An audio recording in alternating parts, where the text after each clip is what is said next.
बिस्मिल्लाहिर्रहमानिर्रहीम। अस्सलाम वालेकुम दोस्तों, मैं Marid Saleem. Welcome to my YouTube channel Novel Orchard. कैसे हैं आप सब लोग जी? तो गाइस, आज हमने रीड करनी है अपने नावल की एपिसोड नंबर 12 12 12 12 ही है।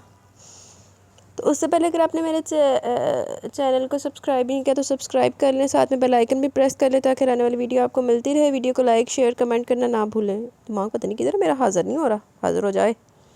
चलते किस्त की तरफ।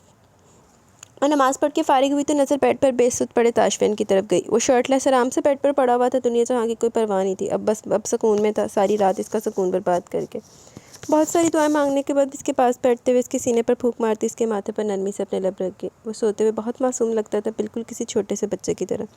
लेकिन ये छोटा सा बच्चा इसे तंग भी बहुत करता था। कल रात इसने एक सेकंड के लिए भी सोने नहीं दिया था।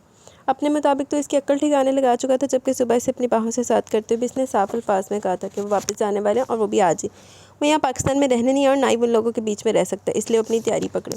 उठ जाए ताशफिन, बहुत वक्त हो चुका है। देखें 5:30 बजने वाले, जल्दी से उठो और यहाँ इस कमरे से निकले, क्योंकि मैं नहीं चाहती कोई भी आपको इस कमरे में देख ले। वो इसे जगाने की कोशिश करती, जबकि इसके गिर्द अपनी बाहों का हसार मजबूत करता, एक झटके से अपने साथ बेड पर गिराता, इसके ऊपर अपना वज़न डालता, इसे खुद में कैद करने लगा।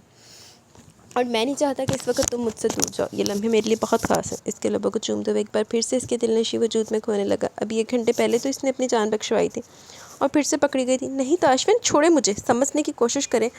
आपको इस कमरे से जाना होगा, वो बोल रही थी, जबकि इसके लबों को कैद करता है कि लम्हे में से बेबस करते इसके होश उड़ाने लगा। वो इसके लबों पर अपने बेबाक लम्स छोड़ने के बाद इसका रुख बेड की तरफ फेरते हुए अपने दुश्मन चाह को तलाश करने लगा, ताकि इस पर अपने जुल्मों की अपने जुल्मों की बारिश करने लगा। इस मामले में वो कुछ नहीं कर सकती थी, क्योंकि अपने मासूम दिल को इस जालिम शख्स की कैद से छुड़ा नहीं सकती थी। वो मासूम तो सिर्फ इसके जिस्म पर होने की सज़ा काट रहा था, जबकि वो इसके दिल के चूमते हुए बेहाल करने लगा। इसकी शिद्दतों के निशान अपनी गर्दन पर महसूस करते वो आंखें बंद करती इसकी सज़ा के ख़त्म होने का इंतज़ार करती रही, जबकि इसकी सज़ा ख़त्म होने की बजाय बढ़ती जा रही थी। और इन मामलों में तनाविश को मज़ाहमत करने की इजाज़त नहीं थी। अब वो इसके दिल को नरमी से अपने होंठों से सहला रहा था। वो आहिस्ता आहिस्ता अंगूठे से इसको छूते हुए इसकी कमर पर अपने लबों का लमस छोड़ता इसे बेहाल करने लगा, जबकि इसे कुछ भी नहीं कह सकी थी, क्योंकि इसे रोकने का मतलब था इसे गुस्सा दिलाना, और इस वक्त वो इसे गुस्सा दिलाकर हरगिज़ नाराज़ नहीं करना चाहती थी। वरना मुमकिन था वो यहाँ कोई भी हंगामा कर दे, और इस वक्त वो सिर्फ रोशनी फैलने से पहले इसे इसके कमरे में भेजना चाहती थी। जो मुमकिन था इसकी बात मानने की बात, वरना वो अपनी पर आता तो सिर्फ अपनी मनवाता था। वो खामोशी से इसकी बाहों में पिघलते हुए इसके जुनून के ख़त्म होने का इंतज़ार करने लगी। वो अपनी धुन में से कैद के इसके होश उड़ाता चला जा रहा था। इसका मज़ाहमत न करते हुए अपने आप इसके हवाले कर देना इसे इस वक्त दुनिया का सबसे खूबसूरत वक्त लगा था। इसकी आंख खुली तो देखा वारिक अब तक गहरी नींद में था। एक नज़र घड़ी की तरफ देखा तो अभी 7:30 बजे आ रही थी। वारिक को भी काम पर जाने में काफ़ी सारा वक्त बाकी था, इसलिए वैसे डिस्टर्ब न करते बैठ कर फ्रेश होने चली कि वारिक बहुत देर से रात को सोया था, लेकिन इस वक्त तक इसकी नींद पूरी नहीं हरगिज़ नहीं हुई होगी। वो फ्रेश होकर बाहर निकली तो वारिक अब भी पुरसकून नींद ले रहा था। इसने एक दफ़ा फिर से घड़ी की तरफ देखा तो फिर से वारिक की नींद में खलल डालने के लिए कुछ ना कुछ करना पड़ा, क्योंकि 12 बज चुके थे। सो वो मुस्कुराते हुए इसके करीब आती, इसके चेहरे पर चुकते अपने बालों से निकलती पानी की ठंडी बूंदों को इसके चेहरे पर एक अदा से छिड़कने लगे। उठ जाइए मिस्टर वारिक, आपके बॉस बनने का टाइम शुरू होने वाला, हस्बैंड बनने का टाइम फिनिश। वो मोहब्बत से इसकी मूँछों को ताव देती इसके करीब से उठने लगी थी, जबकि वे इसके दोनों हाथ थामते इसे फिर से अपनी तरफ खींच कर इस पर झुका। तो मिसेज़ वारिक इब्राहिम, अगर आपका शौहर आपका बॉस बनने से पहले थोड़ी देर शौहर बनना पसंद करे तो कोई एतराज़ तो नहीं होगा आपको? वह इसकी कमर के गिर्द अपने हाथ बांधते हुए इसका चेहरा अपने चेहरे के बेइंतहा करीब कर चुका था। अगर एतराज़ हुआ तो कोई मसला होगा? वो इसके कंधे पर अपनी कोहनी टिकाते अपने चेहरे को मज़ीद इसके पास करके। सब समझ में आ रहा है, अदाएँ दिखाकर मुझे रास्ते से हटाना चाहती हो? वो इसे पीछे गिराते हुए इसके दोनों हाथों को कैद करता बेड पर लगा चुका था। ओहो, आप तो मेरी प्लानिंग ही पकड़ गए, मैं तो फंस गई। इसने खुले दिल से कबूल किया, जबकि वह इसका प्यार अपनी गर्दन पर वसूल करती मुस्कुरा दी। गुदगुदी हो रही है मुझे, वो इसे पीछे हटाते हुए खिलखिलाई। मायरा, बहुत खुश रहने लगा मैं, कहीं कुछ बुरा तो नहीं होने वाला? तुम अचानक से इतनी मेहरबान कैसे हो गई? मैं तुम्हें समझ नहीं पा रहा, वो सीरियस अंदाज में बोल रहा था। आपसे मेरा प्यार हज़म ही नहीं होता, जाएं पीछे हटें। वो नाराज़गी दिखाने लगे, जबकि वो कानों को हाथ लगाते इसका चेहरा थामते हुए इसके लबों पर छुप गया। मायरा जो नाराज़गी दिखाना चाहती थी, इसके मोहब्बत भरे अंदाज पर अपनी नाराज़गी भुला के। क्या मतलब इरफान, आप कहीं जाने वाले? ये बात आपने मुझे क्यों नहीं बताई? वो अपना सारा सामान पैक करते ज़ुबैन से पूछने लगी। मैं पहले अपने बिज़नेस टूर्स के बारे में तुम्हें क्या बताता हूँ, जो इस बारे में बता दूँगा। मुझे अचानक ही जाना पड़ा, खुद कल ही खबर लगी है मुझे। सो तुम अपना ख्याल रखना, डैनी यहीं होगा तुम्हारे साथ। मैंने इसे कह दिया, वो तुम्हारा बहुत ख्याल रखेगा। डैनी तो ऐसा ख्याल रखेगा, कहीं याद करेगी। तुम भी अपने अंदाज़ पे थोड़ा कंट्रोल करना। वो जितना तुम्हारे करीब आने की कोशिश करता है, तुम इतना इस पर बेफजूल इल्ज़ामात लगाकर जलील करती हो। अब अगर तुमने मेरे बेटे के साथ इस तरह की कोई हरकत भी की ना, तो याद रखना इसका अंजाम बिल्कुल भी अच्छा नहीं होगा। वो काफ़ी गुस्से से बोल रहे थे। शुक्र है तेरे भी बोलना है। मैंने ऐसा भी क्या कर दिया इसे? इरफान, मैं सच कह रही हूँ, इसने मुझे मारने की कोशिश की है। वो अब भी अपनी बात पर कायम थी। देखो ज़ाइना, मेरी बात सुनो, तुम्हें डॉक्टर की ज़रूरत है और डैनी ने अपने एक जानने वाले डॉक्टर से तुम्हारी अपॉइंटमेंट ली है, तो प्लीज़ इसके साथ वहाँ चली जाना। क्या मतलब है आपकी इस बात का? क्या आप मुझे पागल समझते हैं? आपको लगता है मैं पागल हो रही हूँ? वो बेयकीनी से अपने शौहर को देख रही थी, जिसे पागल समझने लगा था। वो 2-3 दफ़ा पहले भी किसे कह चुका था किसी अच्छे डॉक्टर की ज़रूरत है। वो इसकी किसी बात पर यकीन करने के लिए तैयार ही नहीं था। मैं तुम्हें पागल नहीं कह रहा ज़ाइना, सिर्फ इतना कह रहा हूँ कि तुम्हें एक अच्छे डॉक्टर की ज़रूरत है। बेहतर कि तुम अपना आप संभाल लो। तुम सिर्फ बीमार हो, कोई बच्चा डॉक्टर तुम्हारा इलाज कर सकता है। इससे पहले सब कुछ बढ़ जाए, बेहतर है कि हम इसका इलाज अच्छे से करवा लें। वो इसे समझाया था। इलाज की ज़रूरत है मतलब आप मुझे पागल ही समझते हैं। आपका बेटा मुझे पागल करा है, आप मुझे पागल साबित करना चाह रहे हैं। ज़ाना, मेरा दिमाग ख़राब करने की ज़रूरत नहीं है। मैं पहले बहुत ज़्यादा टेंशन में अपनी मीटिंग की वजह से, और ऊपर से तुम्हारी ये फजूल की बातें। मुझे इस वक्त काम पर जाने तो वापस आकर हम इस सिलसिले में बात करेंगे। और हाँ, डैनी जो भी कहेगा तुमने वही करना, याद रखना, अपनी मन मर्जियाँ मत करना।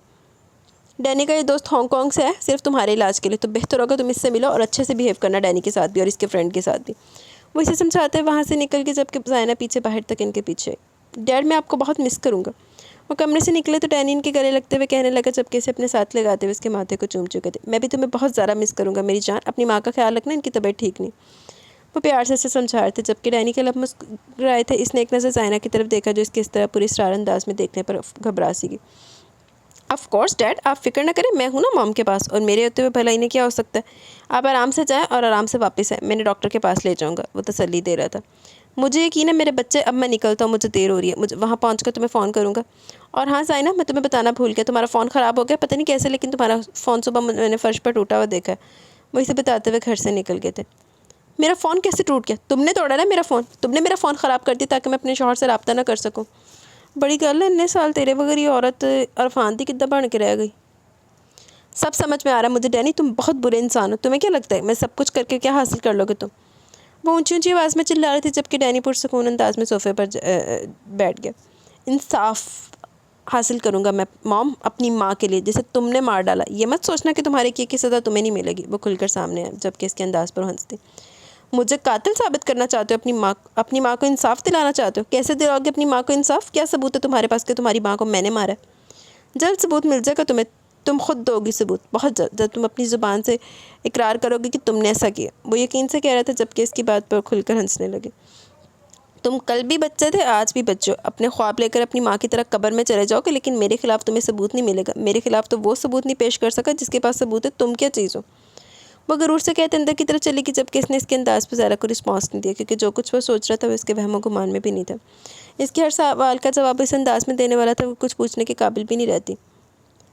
ताविश के कमरे से अपने कमरे में वापस आते इसने अपनी शर्ट के बटन खोल दी। वो अपने लिए कपड़े ढूंढ रहा था, इरादा शावर लेने का था, जब अचानक कमरे का दरवाज़ा खुला और अंदर दाखिल होगी। इसने घूर कर इस लड़की को देखा। ताशफिन, तुम्हारा नाश्ता। सोचा ले आऊँ, क्योंकि नीचे सबके साथ जाकर तो तुम नाश्ता करोगे नहीं।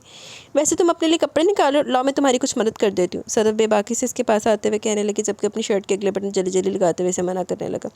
ज़रूरत नहीं है, मुझे अगर मदद की ज़रूरत हुई तो मेरी बीवी बगल वाले कमरे में होती है, मैं इसे बुला लूँगा। तुम जा सकती हो यहाँ से। इसने एहतराम वाला सिलसिला रखा ही नहीं था। अगर तुम्हारी बीवी को तुम्हारी परवाह होती तो मेरे ख्याल में इस वक्त यहाँ होती, ना कि अपने बगल वाले कमरे में। लाओ दो मुझे, मैं तुम्हारे ये कपड़े इस्त्री करके लाती हूँ। वो इसके हाथ से कपड़े लेते हुए कहने लगी थी, मुझे अंदाज़ा नहीं था कि तुम ऐसे दिखते होगे। तुम्हारी तस्वीर 1-2 दफ़ा सोशल मीडिया पर देखी है मैंने, लेकिन तुम्हें लाइव देख कर ऐसा लग रहा है जैसे हॉलीवुड का हीरो। वो इस पर बेबाक तबसरा करते इसके सीने को छूने लगी, जब तनाविश अंदर दाखिल हुई। इसे ताशमन कितना करीब खड़े देखकर तनाविश ने गुस्से से सदफ़ को देखा। वो रोज़ की वजह से पहले से खफा थी, अभी सदफ़ की वजह से कोई और मसला ना खड़ा हो जाए। वो इससे ज़रा पीछे हट कर रुका था।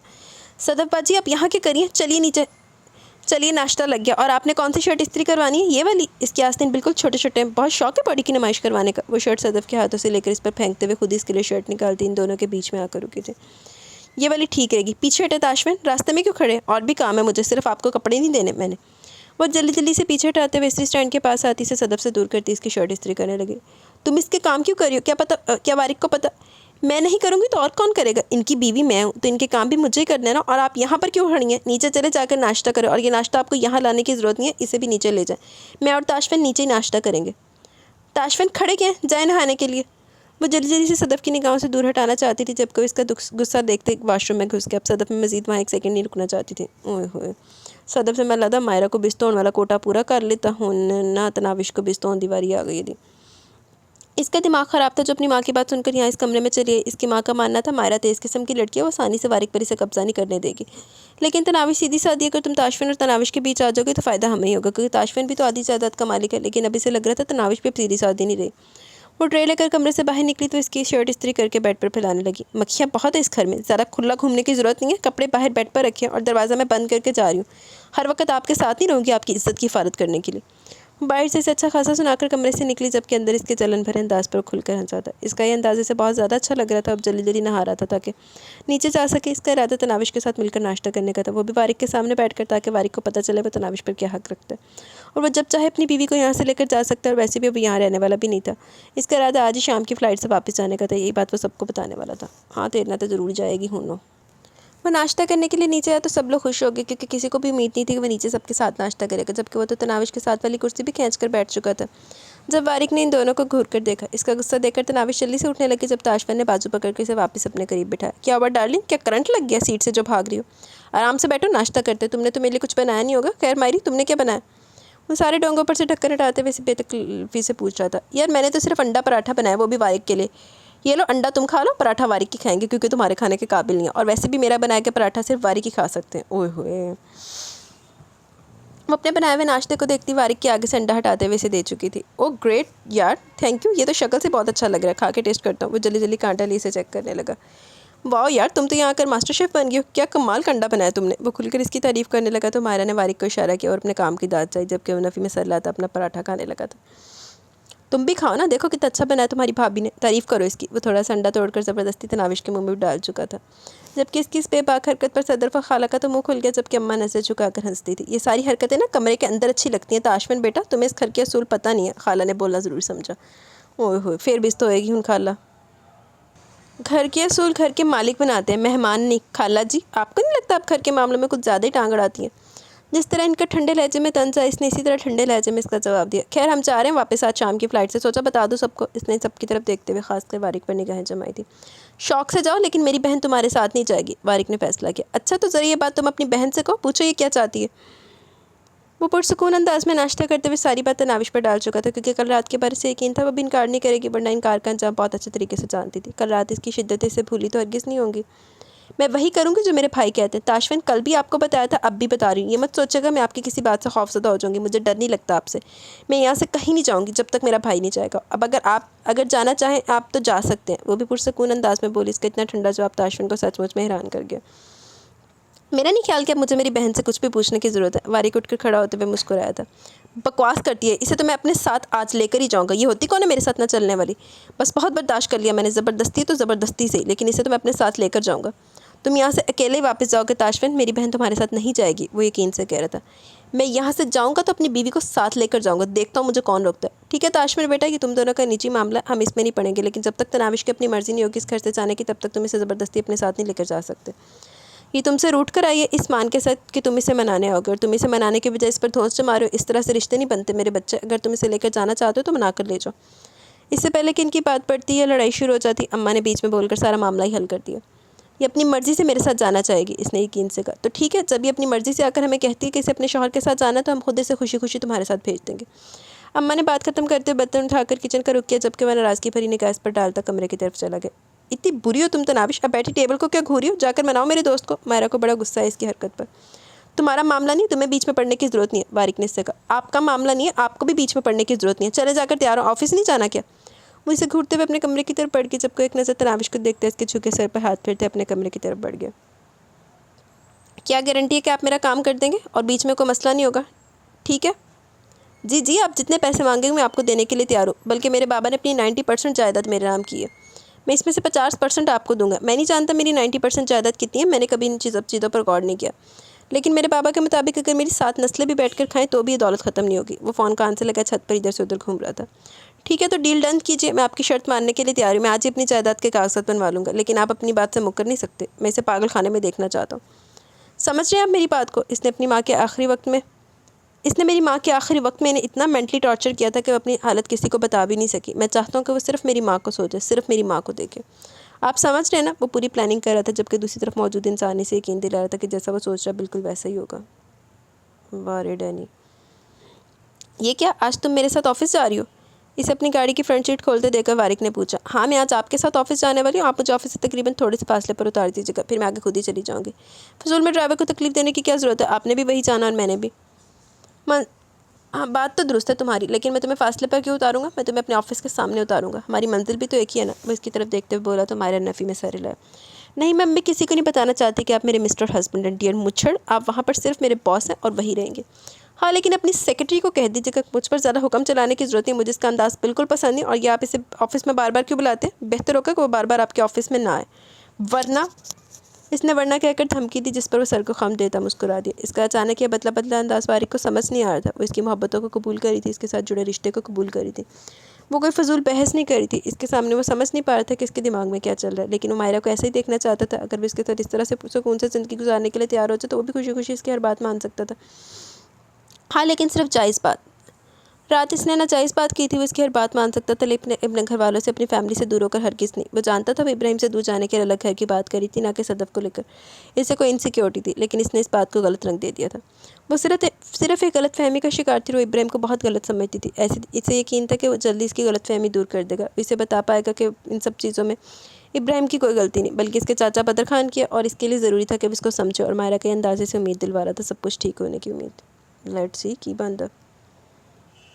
मिस मायरा, ये टाइम है आपका ऑफिस आने का? आप कल भी गैर हाजिर थे और परसों भी। अभी आपको ज्वाइन किए दिन ही कितने हुए कि आपकी छुट्टियों की तादाद बढ़ती चली जा रही है? इस तरह से इस ऑफिस में काम करेंगे आप तो माफ़ कीजिएगा, हमें आप जैसे वर्कर्स की हेल्प की ज़रूरत नहीं है। वो जैसे अपने ऑफिस की तरफ जाने लगी, मिस माहम ने इसे रास्ते में रोक दिया। एक तो ये लंबे बालों वाली चुड़ैल इसे इतनी बुरी लगती थी, ऊपर से वो इतना ही इसके सामने आती थी ज़्यादा। यकीनन वारिक ऑफिस आती सीधा अपने कैबिन में चला गया होगा। वो दरअसल मुझे कुछ काम था, इसलिए मैं नहीं आ सकी। मैं सर को बता कर गई थी तो इतना खास मसला नहीं हुआ होगा। और वैसे भी शायद आपको पता नहीं कि सर पहले कह चुके कि मैं सिर्फ इन्हीं के अंडर काम करूँगी, किसी और के नहीं। तो आप मुझसे किसी तरह का कोई सवाल पूछने का हक़ नहीं रखती। वो बात ख़त्म करती अपने कैबिन के अंदर चली गई, जबकि साथ खड़ा ताहिर तो हैरान ही रह गया। महम का इस ऑफिस में बहुत दबदबा था। वो 4 साल से वारिक की सेक्रेटरी के तौर पर काम कर रही थी, और आज वो सबके सामने मायरा को अच्छा खासा जलील करने का इरादा रखती थी, लेकिन मायरा ने के जवाब ने इसे बिल्कुल ठंडा कर दिया। क्या यहाँ कोई तमाशा हो रहा है? वो एक नज़र सारे वर्कर्स को देखते हुए चिल्लाई, जिस पर सब लोग अपने अपने कामों में लग गए। वो भी गुस्से से अपने काम में मसरूफ़ हो गए। जी, तो इतना किसी से जाके करोगे तो फिर जलील ही होवोगे। मिस माहम, आप ऐसा करें, ये फ़ाइल मिस मायरा को दे दें और इन्हें कहें कि काम आज से इनका, और इनसे टाइपिंग वाला काम आप ले लीजिएगा। माम इसे फ़ाइल देने के लिए अंदर कदम रखा ही था कि इसने दूसरा हुक्म झाड़ दिया। और एक और बात, आज से आप मेरी सेक्रेटरी नहीं बल्कि मिस मायरा की सेक्रेटरी हैं। आपका वही काम होगा जो वो आप करती थी, लेकिन ऑफिस के अंदर आने के बाद का काम इनका होगा। वो इसे तफसील बताते हुए वापस से आने का इशारा कर चुका था, जबकि वो तो हैरान रहेगी इसके हुक्म पर। वो इस ऑफिस में 4 साल से नौकरी करती है, और बचाने के इसका काम वो मायरा को दे रहा था, और वो इसे मायरा की सेक्रेटरी बना रहा था। लेकिन सर, इतने बड़े चेंजेस, वो भी इतना अचानक। मिस मायरा एक अनएक्सपीरियंस एम्प्लॉय है, जिन्हें कुछ भी नहीं आता। ना तो वो टाइपिंग कर सकती है, ना ही वो मेरा काम संभाल सकती हैं। आप जानते हैं मुझे 4 साल हो गए यहाँ काम करते। वो भी बोल रही थी जब बारीक ने एक नज़र उठाकर इसे देखा और हाथ के इशारे से इसे खामोश करवा दिया। मिस माहम, आपसे जितना कहा है आप इतना करें। मैंने कहा ना कि वो आपका काम करेंगी जो आप इस ऑफिस के अंदर करते हैं, यानी कि मेरे इस ऑफिस के अंदर बाहर के काम आपके ही होंगे। और टाइपिंग मास्टर के लिए आज कुछ इंटरव्यूज़ रखवाएं, आप देख लीजिएगा। आप जाएँ और जाकर मिस मायरा को मेरे कमरे में भेज दें। वो इसे ऑर्डर दे चुका था, जबकि वो बिना कुछ कहे ऑफिस से निकल गई। क्या हुआ मिस माहम, आप इतने गुस्से में क्यों? सब कुछ ठीक तो है ना? ताहिर इसके करीब आते हुए कहने लगा, जो काफ़ी गुस्से में इसके ऑफिस से निकलते हुए नजर आई। कुछ ठीक नहीं है ताहिर साहब, आप बिल्कुल ठीक कह रहे थे। लड़की बिल्कुल भी आम लड़की नहीं है। कुछ तो है इसने, एक ही दिन में इसको वो करने पर मजबूर कर दिया जो आज तक इस ऑफिस में नहीं हुआ। इन्होंने मेरा काम सिर्फ ऑफिस के बाहर तक महदूद कर दिया, और आज से ऑफिस के अंदर के सारे काम वो करेगी, और मैं इस मायरा की सेक्रेटरी हूँ। क्या ये कैसे हो सकता है? ऐसे तो इसे तो कोई काम करना आता ही नहीं। और आपको जानकर हैरानगी होगी कि आज जब मैं सुबह ऑफिस के लिए आ रहा था तो मैंने इस लड़की को सर की गाड़ी में बैठे हुए देखा था। थोड़े फासले पर वो गाड़ी से उतर गई। इसने एक और इंकशाफ किया। वो सर के साथ क्यों आई थी? कहीं सर के साथ इसका अफेयर तो नहीं चल रहा? वह बात की तह तक जाना चाहती थी। मैं भी कहूँ, सर इस पर इतने मेहरबान क्यों है? तो खूबसूरत, अपनी खूबसूरती का जादू चला दिया होगा, लेकिन दिखने में तो शरीफ घराने की लगती है। लगा नहीं था कैसी होगी। ताहिर साहब ने इनकी तरफ देखते हुए कहा, तो इसने कंधे उचका दिए। शरीफ लड़कियाँ ही होती हैं जो ऐसे बड़े बड़े ख्वाब देखकर ऐसे बड़े बड़े लोगों को फंसाती हैं। बाहर से आइए कि इसको किस तरह फंसाना है, लड़कियां बहुत अच्छे तरीके से जानती हैं। जादू चला ही दिया इसने सर पर। खैर, मैं इसको बता के आती हूँ कि अब से वो सर के ऑफिस में काम किया करेगी, और मैं इसकी सेक्रेटरी हूँ। वैसे बड़ा हाथ मारा इस लड़की ने। वो अपनी फाइल उठाते हुए इसके ऑफिस की तरफ जाने लगी, जबकि कुछ ऐसी सोच ताहिर की भी थी। इसे बाहर से कब से आवाज़ आ रही थी। पहले आवाज़ हल्की हल्की थी, फिर अचानक तेज़ होने लगी। उठकर बाहर आई तो बाहर कोई भी नहीं था। डैनी भी थोड़ी देर पहले अपने दोस्तों के साथ कहीं निकल गया था। अजीब फ्लैट है, पता नहीं किधर से आवाज़ आ रही थी। वो इस वक्त आशविन के फ्लैट पर ही मौजूद थी। अभी तक इसका घर तैयार नहीं हुआ था। इसने हर तरफ देखा था, रात का अंधेरा फैलता जा रहा था, जबकि अभी तक ना तो डैनी की कोई खबर थी, ना ही वो इरफान से रब्ता कर सकी थी। वो वापस आकर कमरे में लेट गई। इरादा थोड़ी देर में सो जाने का था, जब इसे बाहर से पर फिर से आवाज़ आई। वो घबराकर दोबारा बाहर निकली, देखा तो अब भी कोई भी नहीं था। वो बालकनी की तरफ आई। जब इसे महसूस हुआ जैसे किसी ने टीवी ऑन किया। दरवाज़ा तो बंद था, यानी अंदर तो नहीं आ सकता था। वो जब वो जल्दी से वापस आई तो देखा सामने टीवी पर फिल्म चल रही है, और ये फिल्म कोई आम फिल्म नहीं बल्कि डैनी के बचपन की फिल्म थी, जिसमें अपनी माँ के साथ खेल रहा था। ज़ैनब इरफान को अपने पास आने का इशारा करते हुए डैनी को उठाए गोल गोल घूम रही थी। शायद ये वीडियो इरफान ही रिकॉर्ड कर रहा था। शायद वो डैनी के बचपन की कोई बर्थडे की वीडियो थी, लेकिन वो यहाँ कैसे आई थी और अचानक से कैसे चली। वो परेशानी से दरवाजे को देखने लगी जो अंदर से बंद था, जबकि दूसरी नज़र इसकी बालकनी पर खड़ी किसी औरत पर पड़ी। वो दूसरी तरफ मुँह किए खड़ी थी, लेकिन पीछे से बिल्कुल ज़ैनब की तरह महसूस हो रही थी। इसकी चीख बुलंद हुई। अपने कानों पर हाथ रख के वो ज़ोर ज़ोर से चीख रही थी, लेकिन सुनने वाला कोई नहीं था। सही चंगा चक्का कर रही है इतना। सर, क्या मैं अंदर आ सकती हूँ? वो दरवाजे पर नॉक करते हुए इजाज़त मांग रही थी, जबकि वो दिलकशी से मुस्कुराते से सिर्फ अंदर आने का इशारा करता अपना सारा काम छोड़कर इसकी तरफ मतवज्जह हो गया। आप तो दिल के अंदर आ चुकी है मोहतरमा, ये दरवाज़ा क्या चीज़ है? आपके लिए मेरे दिल के रास्ते भी खुले। वो उठकर खड़ा होते हुए इसकी तरफ कदम बढ़ाने लगा, जबकि एक अदा से बाल पीछे की तरफ करती इसके पास आ रुकी थी। मिस्टर बॉस, ज़्यादा मिस्टर हस्बैंड बनने की ज़रूरत नहीं है, हम यहाँ पर बॉस एम्प्लॉय हैं, इसने याद दिलाया था, जबकि इसकी याद करवाने पर मुँह बनाते हुए इसकी कमर में हाथ डालता इसे अपने करीब खींच चुका था। ज़्यादा याद दिलवाने की ज़रूरत नहीं मिसेस, मैं बॉस बनकर भी तुम्हारे सारे हकूक़ अपने पास महफूज रखता हूँ, जिन्हें कहीं भी इस्तेमाल करने से मुझे कोई रोक नहीं सकता। वो इसके लबों पर अपनी मूँछें रगड़ कर बेबाक अंदाज में बोला। वारिक, मैंने आपकी मूँछें काट देनी है कसम से। उफ़, इतना दर्द हो रहा है, इससे कम तो कांटे चुभते होंगे, मुच्छड़ कहीं के। वो गुस्से से पीछे हटाना चाहती थी, लेकिन वारिक ने इसकी कोशिश को नाकाम बनाकर इसके लबों को कैद कर लिया। ऐसे जंगली बिल्ली बनी रहा करो, तुम्हारी फर्माबरदारी हज़म नहीं होती। वो खुश हुआ था इसके पुराने अंदाज पर। कोई बहुत ही फजूल किस्म के इंसान है आप बारीक। इसकी जसारत पर मज़ीद बरहम हुई, जबकि वह ठीटों की तरह अपनी हरकत पर हंस रहा था। वैसे जानूँ, तुम यहाँ किसी काम के लिए आई हो या फिर अपना दीदार करवाने आई हो? खैर, वजह कोई भी हो, तुम्हें देखकर मेरे लबों को कुछ हो गया। बार बार तुम्हारे होंठों को चूमने की ज़िद करें। ज़रा पास आओ, इन बेचारे होंठों को समझाओ कि तुम सिर्फ एक वर्कर हो, इस ऑफिस की मेरी बीवी नहीं, जिसके होंठों को चूम कर मैं अपने बेबाक लबों को सुकून दे सकूँ। वो बहुत मासूमियत से अपना मसला बयान कर रहा था, जबकि इसके अंदाज पर अपनी हंसी कंट्रोल करने की कोशिश करने लगी। हंसना बंद करो, मेरे होंठों का कुछ करो, बता तो रहा हूँ, इन्हें कुछ हो गया। वो फिर से मासूमियत से बोला। ज़रा मुंह बनाने की ज़रूरत नहीं, मुझे आप पर या आपकी शक्ल पर बिल्कुल कोई तरस नहीं आता, और आपके इन मूँछों वाले होंठों पर तो बिल्कुल भी नहीं। वो भी बोल रही थी जब इसे अजीब सा महसूस हुआ। इसे लगा जैसे इसके सामने सब कुछ घूम गया। इसने अचानक वारिक के सीने पर शर्ट को थामते अपना सर इसके सीने से लगा। वारिक, मुझे चक्कर आ रहे हैं, इसके सीने से लगते हुए परेशानी से बोली तो वो भी परेशान होता इसे अपने करीब करते अपनी कुर्सी के करीब रहा था, वहाँ बिठा चुका था। हेलो जी सरकार, जाने चाड़ गया अजय, मैं डॉक्टर को बुलाता, तुम्हें घबराने की ज़रूरत नहीं। वो खुद भी परेशान था, लेकिन इसे सहारा देते हुए बोला था। मैं ठीक हूँ, नहीं डॉक्टर की ज़रूरत नहीं है, बस अभी ठीक हो जाएगा। वो इसके हाथ से फ़ोन लेती वापस रख गई। मेरे ख्याल में हमें चेकअप करवा लेना चाहिए, तुम्हारी तबीयत ज़्यादा ख़राब लग रही है। जी नहीं, मैं ठीक हूँ, आप बेफिक्र हैं। वो इसके गाल खींचती हुई मुस्कुराई थी। अच्छा तो तुम ठीक हो, तो हम कहाँ थे? वो इसे अपनी कुर्सी पर बिठाया खुद इसके सामने ज़मीन पर बैठा था। इसकी बात पर इसकी फिर से हंसी निकल गई। आप हमेशा से ऐसी छिछोरे पोसते हैं, मेरे इस ऑफिस में आने के बाद हुए हैं। वो सवाल करने लगी। मैंने कहा ना, मेरे ये सारे जरासीम तुम्हें देखकर ही जागते हैं। तुमसे पहले मैं एक बहुत ही शरीफ इंसान था, वो यकीन दिला रहा था। चले, मान ली आपकी बात। वो अपनी बात ख़त्म करते हुए बोली। अगर मान ली तो करो इलाज। मेरे होंठ तुम्हें देखकर ऐसे क्यों हो जाते हैं? मुझे इसका हल चाहिए। वो इसे खुद पर झुकाते हुए इसके होंठों को अपने होंठों में कैद कर चुका था। जब अचानक दरवाज़ा खुला, महम के लिए मंजर नाकाबिले यकीन था। वो बॉस वाली कुर्सी पर बैठी थी, जबकि वह ज़मीन पर बैठा इसे किस कर रहा था। इसके अचानक आने पर वो दोनों एक दूसरे से पीछे हटते बैठकर खड़े हो गए थे। मिस माहम, ये क्या तरीका कमरे में आने का? कम से कम आप अंदर आने से पहले नॉक तो कर सकती थी ना। वो गुस्सा हुआ था अपने इस तरह से प्राइवेट मूवमेंट में डिस्टर्बेंस पर। I am really sorry sir, मुझे अंदाज़ा नहीं था कि आप अंदर क्या करें। मैं जा रही हूँ, मैं आइंदा कोशिश करूँगी आपको इस तरह से डिस्टर्ब ना करूँ। मैं ये फ़ाइल आपको फिर दिखा दूँगी, फ़िलहाल मैं जा रही हूँ। I am sorry for disturbing you. वो कहकर फ़ौरन ही वापस पलट की, जबकि इसके जाते वारिक ने मायरा की तरफ देखा, जो बहुत ज़्यादा घबराई हुई थी। इसकी घबराहट को वो समझ नहीं सका, लेकिन इसके चेहरे से साफ लग रहा था कि जैसे वो कोई चोरी करते हुए पकड़ी गई। लड़की, तुम यहाँ क्या करी हो? चलो जल्दी से जाओ, तुम ऊपर कमरे में देख नहीं रही तुम्हारा शौहर कितना गुस्सा है? वो यकीनन तुमसे नाराज़ होगा। शौहर को रूठा छोड़कर कैसे बेफिक्र घूम रही हो? मेरे जूते फूल गए, चलो जल्दी से जाकर मैं इसे मनाओ। वो बाहर बैठी अपनी सोचों में मसरूफ़ थी, जब ताई अम्मी ने इसे देखा। नहीं ताई अम्मी, वो मुझसे बहुत ज़्यादा गुस्सा है, आप नहीं जानती ना, इस वक्त इन्हें छेड़ना शेर के मुँह में हाथ डालने के बराबर है। थोड़ा गुस्सा ठंडा हो जाए फिर जाऊँगी इनसे बात करने के लिए। वो इन्हें समझाते हुए बोली तो ताई अम्मी मुस्कुरा दी। वो बीवी ही क्या जो अपने शौहर का गुस्सा ठंडा ना कर सके? चल जा, जाकर बात करी से, थोड़ा सा चीखेगा चिल्लाएगा थोड़ी नाराज़गी दिखाएगा फिर मान जाएगा। और वैसे भी अगर शौहर अपनी बीवी की नाराज़गी पर इसे मनाने के लिए इतनी दूर से यहाँ आ सकता है तो बीवी का भी फ़र्ज़ बनता है कि इसके थोड़े सख्त बोल हंस कर सह ले। तायम्मी अगर बोल होते तो मैं हंस कर पी लेती, यहाँ तो इनकी शिद्दत है जो सहना मुझे गरीब के बस की बात नहीं। वो आधी बात तो काफ़ी ऊंची आवाज़ में बोली जबकि बाकी लफ्ज़ों को पी गई, क्योंकि तायम्मी के सामने इस तरह की बेहयाई दिखाना खुद को पिटवाने के बराबर था। क्या मुँह में बोली है, जा जाकर अपने शौहर को मना। और एक और बात, अपने शौहर की हिफाजत कर। हम रिश्तों के नाम पर मुँह बंद करके बैठ जाते हैं, लेकिन आखिर दिमाग हमेशा खुला रखना चाहिए। मैं समझी नहीं तायम्मी, आप कहना क्या चाहती हैं? वो परेशानी से इनकी तरफ देखने लगी। इनकी बात का मतलब क्या था? क्या वो सदफ़ के बारे में बात कर रही थी? देख बेटा, सदफ़ इस घर में इसलिए आई थी ताकि वो वारिक के साथ शादी कर सके, इसे अपनी तरफ मतवज्जा कर सके। लेकिन वारिक की सोच हमेशा मायरा की तरफ ही रहे। वो बचपन से मायरा को पसंद करता था, वो शादी भी इसी के साथ करना चाहता था, लेकिन वक्त और हालात ने बहुत कुछ बदल दिया।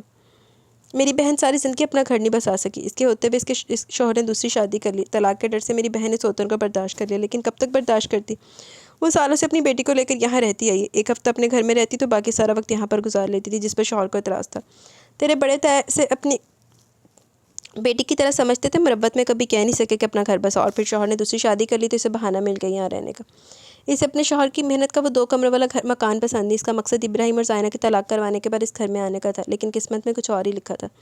इब्राहिम के इंतकाल के बाद अम्मा की ख्वाहिश के मुताबिक इब्राहिम ने मुझसे निकाह कर लिया। इसके ख्वाब ही रह गए, लेकिन इस ख्वाब के साथ इसने एक और ख्वाब देख लिया, वारिक की शादी अपनी बेटी सदफ़ से करवाकर हमेशा के लिए इस घर में आ जाने का। सदफ़ ने वारिक को अपनी तरफ मुतवज्जा करने की बहुत कोशिश की, यहाँ तक कि इसे वापस ना जाना पड़े, इसलिए इसने आगे BA में एडमिशन लेकर इसी घर में रहना बेहतर समझा। इस दौरान वारिक के साथ बहुत ज़्यादा फ्री होने की कोशिश करती रही। मैंने बहन की इज्जत की खातिर सदफ़ के साथ वारिक को सोचना शुरू कर दिया, और शायद मैं इसका रिश्ता भी मांग लेती कि तभी वारिक मायरा के साथ शादी करके इसे घर ले आए। बस इसके बाद से सदफ़ यहीं आ गई है। मैं ये नहीं कहती सदफ़ जो करी है इसमें गलती इसकी है, नहीं मेरी बच्ची, वो तो अपनी माँ की बातों में आके एक अच्छी ज़िंदगी के ख्वाब देख रही है। इसमें कुछ गलत नहीं। तुम्हारे तायब्बू सदफ़ के लिए अच्छे रिश्ते तलाश करें, लेकिन इससे पहले वही काम करना चाहती जो मेरी बहन करना चाहती थी। जिस तरह वो इब्राहिम और ज़ायना की तलाक करवाकर इसे इस घर में लाना चाहती थी, इसी तरह वो मायरा और वारिक का रिश्ता ख़राब करने की कोशिश करी है, जिसमें वो कामयाब नहीं हो सकी। इसलिए वो जाल बिछा रही है तेरे और ताशफन के दरमियान। बेहतर है कि तो अपना ख्याल रख, इन्होंने बहुत साफ अल्फाज में कहा था। तायम्मी, आप इन्हें घर से निकाल क्यों नहीं देती? वो तड़प कर बोली। अपने शौहर और अपने रिश्ते के पीछे इस तरह की साजिश वो बर्दाश्त नहीं कर सकती थी। वो सदफ़ को इस तरह की हरकत करते हुए भी देख चुकी थी। आज सुबह की तो बात थी, वो कितना करीब हो रही थी ताशफन के। अगर वो ना आती तो ना जाने वो ताशफन का कितने करीब आने की कोशिश करती। कहाँ जाएगी बेचारी तनाविश, तेरे तायब्बा ने पर्दा डाल रखा तो पर्दा रहने दो। 5 साल पहले मेरी बहन को तलाक हो चुकी है, इसके शौहर ने इसे छोड़ दिया। इसका आखिरी सहारा वाहिद यही घर ही है, और या फिर अब्बा की आने वाली पेंशन के 18,000, और 18,000 से ज़िंदगी नहीं चलती। ये बात बहुत कम लोग जानते कि तेरी खाला के शौहर ने इन्हें तलाक दे दी है, और इब्राहिम भी नहीं चाहते कि पूरी दुनिया में इस बात को लेकर बातें बने, इसलिए हमने खामोशी इख्तियार कर ली है। एहतियात करो, इससे ज़रा मैं तुम्हें और कुछ नहीं कहूँगी। वो इसे समझाकर कमरे से निकल गई, जबकि फ़ौरन उठकर ताशफन के कमरे की तरफ जाने लगी। इसका कोई इरादा नहीं था अपने शौहर को एक सेकंड के लिए भी अकेला छोड़ने का। ओए होए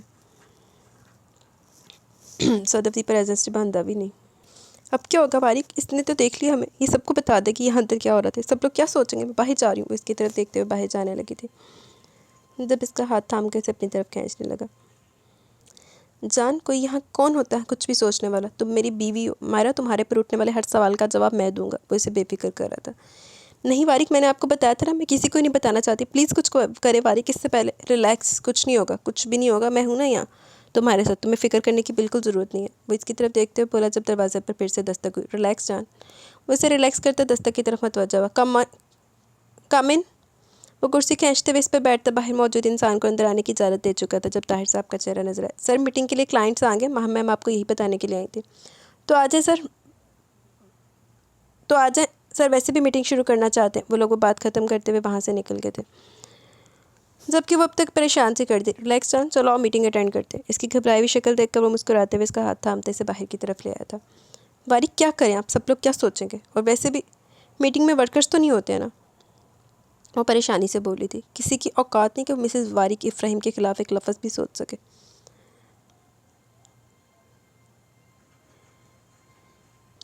वो एक झटके से अपने करीब करते हुए इसके निचले लब को अपने अंगूठे से सहलाकर सीधा मीटिंग रूम की तरफ कदम बढ़ा चुका था। सबने इसकी इस बेबाक हरकत को देखा भी था और समझने की कोशिश भी की थी, लेकिन कुछ कह नहीं सके थे, क्योंकि दोनों सीधे मीटिंग रूम की तरफ बढ़ गए थे।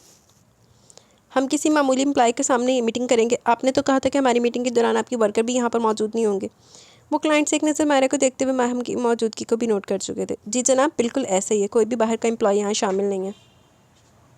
मिस माहम मेरी सेक्रेटरी है, उनकी मुझे हेल्प करेगी। बाकी मिस मायरा हमारी कंपनी में पार्टनरशिप रखती हैं, तो इनका इस मीटिंग में रहना बेहद ज़रूरी है। इसने मायरा को देखते हुए इनसे कहा था, अच्छा तो ये पार्टनरशिप रखती है। हेलो मैम, आपसे मिलकर खुशी हुई। वैसे आप कितने की पार्टनरशिप है मिस मायरा इस कंपनी में? मेरा मतलब मैं जानना चाहूँगा कि इस मीटिंग में आपका होना कितना ज़रूरी है। अचानक ही सामने बैठे क्लाइंट्स का लहजा बदल के जैसे किसी नौकर से मालिक से बात करे, लेकिन मैं जानती थी इसका 13% सुनते इनका लहजा फिर से बदल जाएगा। ये यहाँ के 70% की मालकिन होती हैं।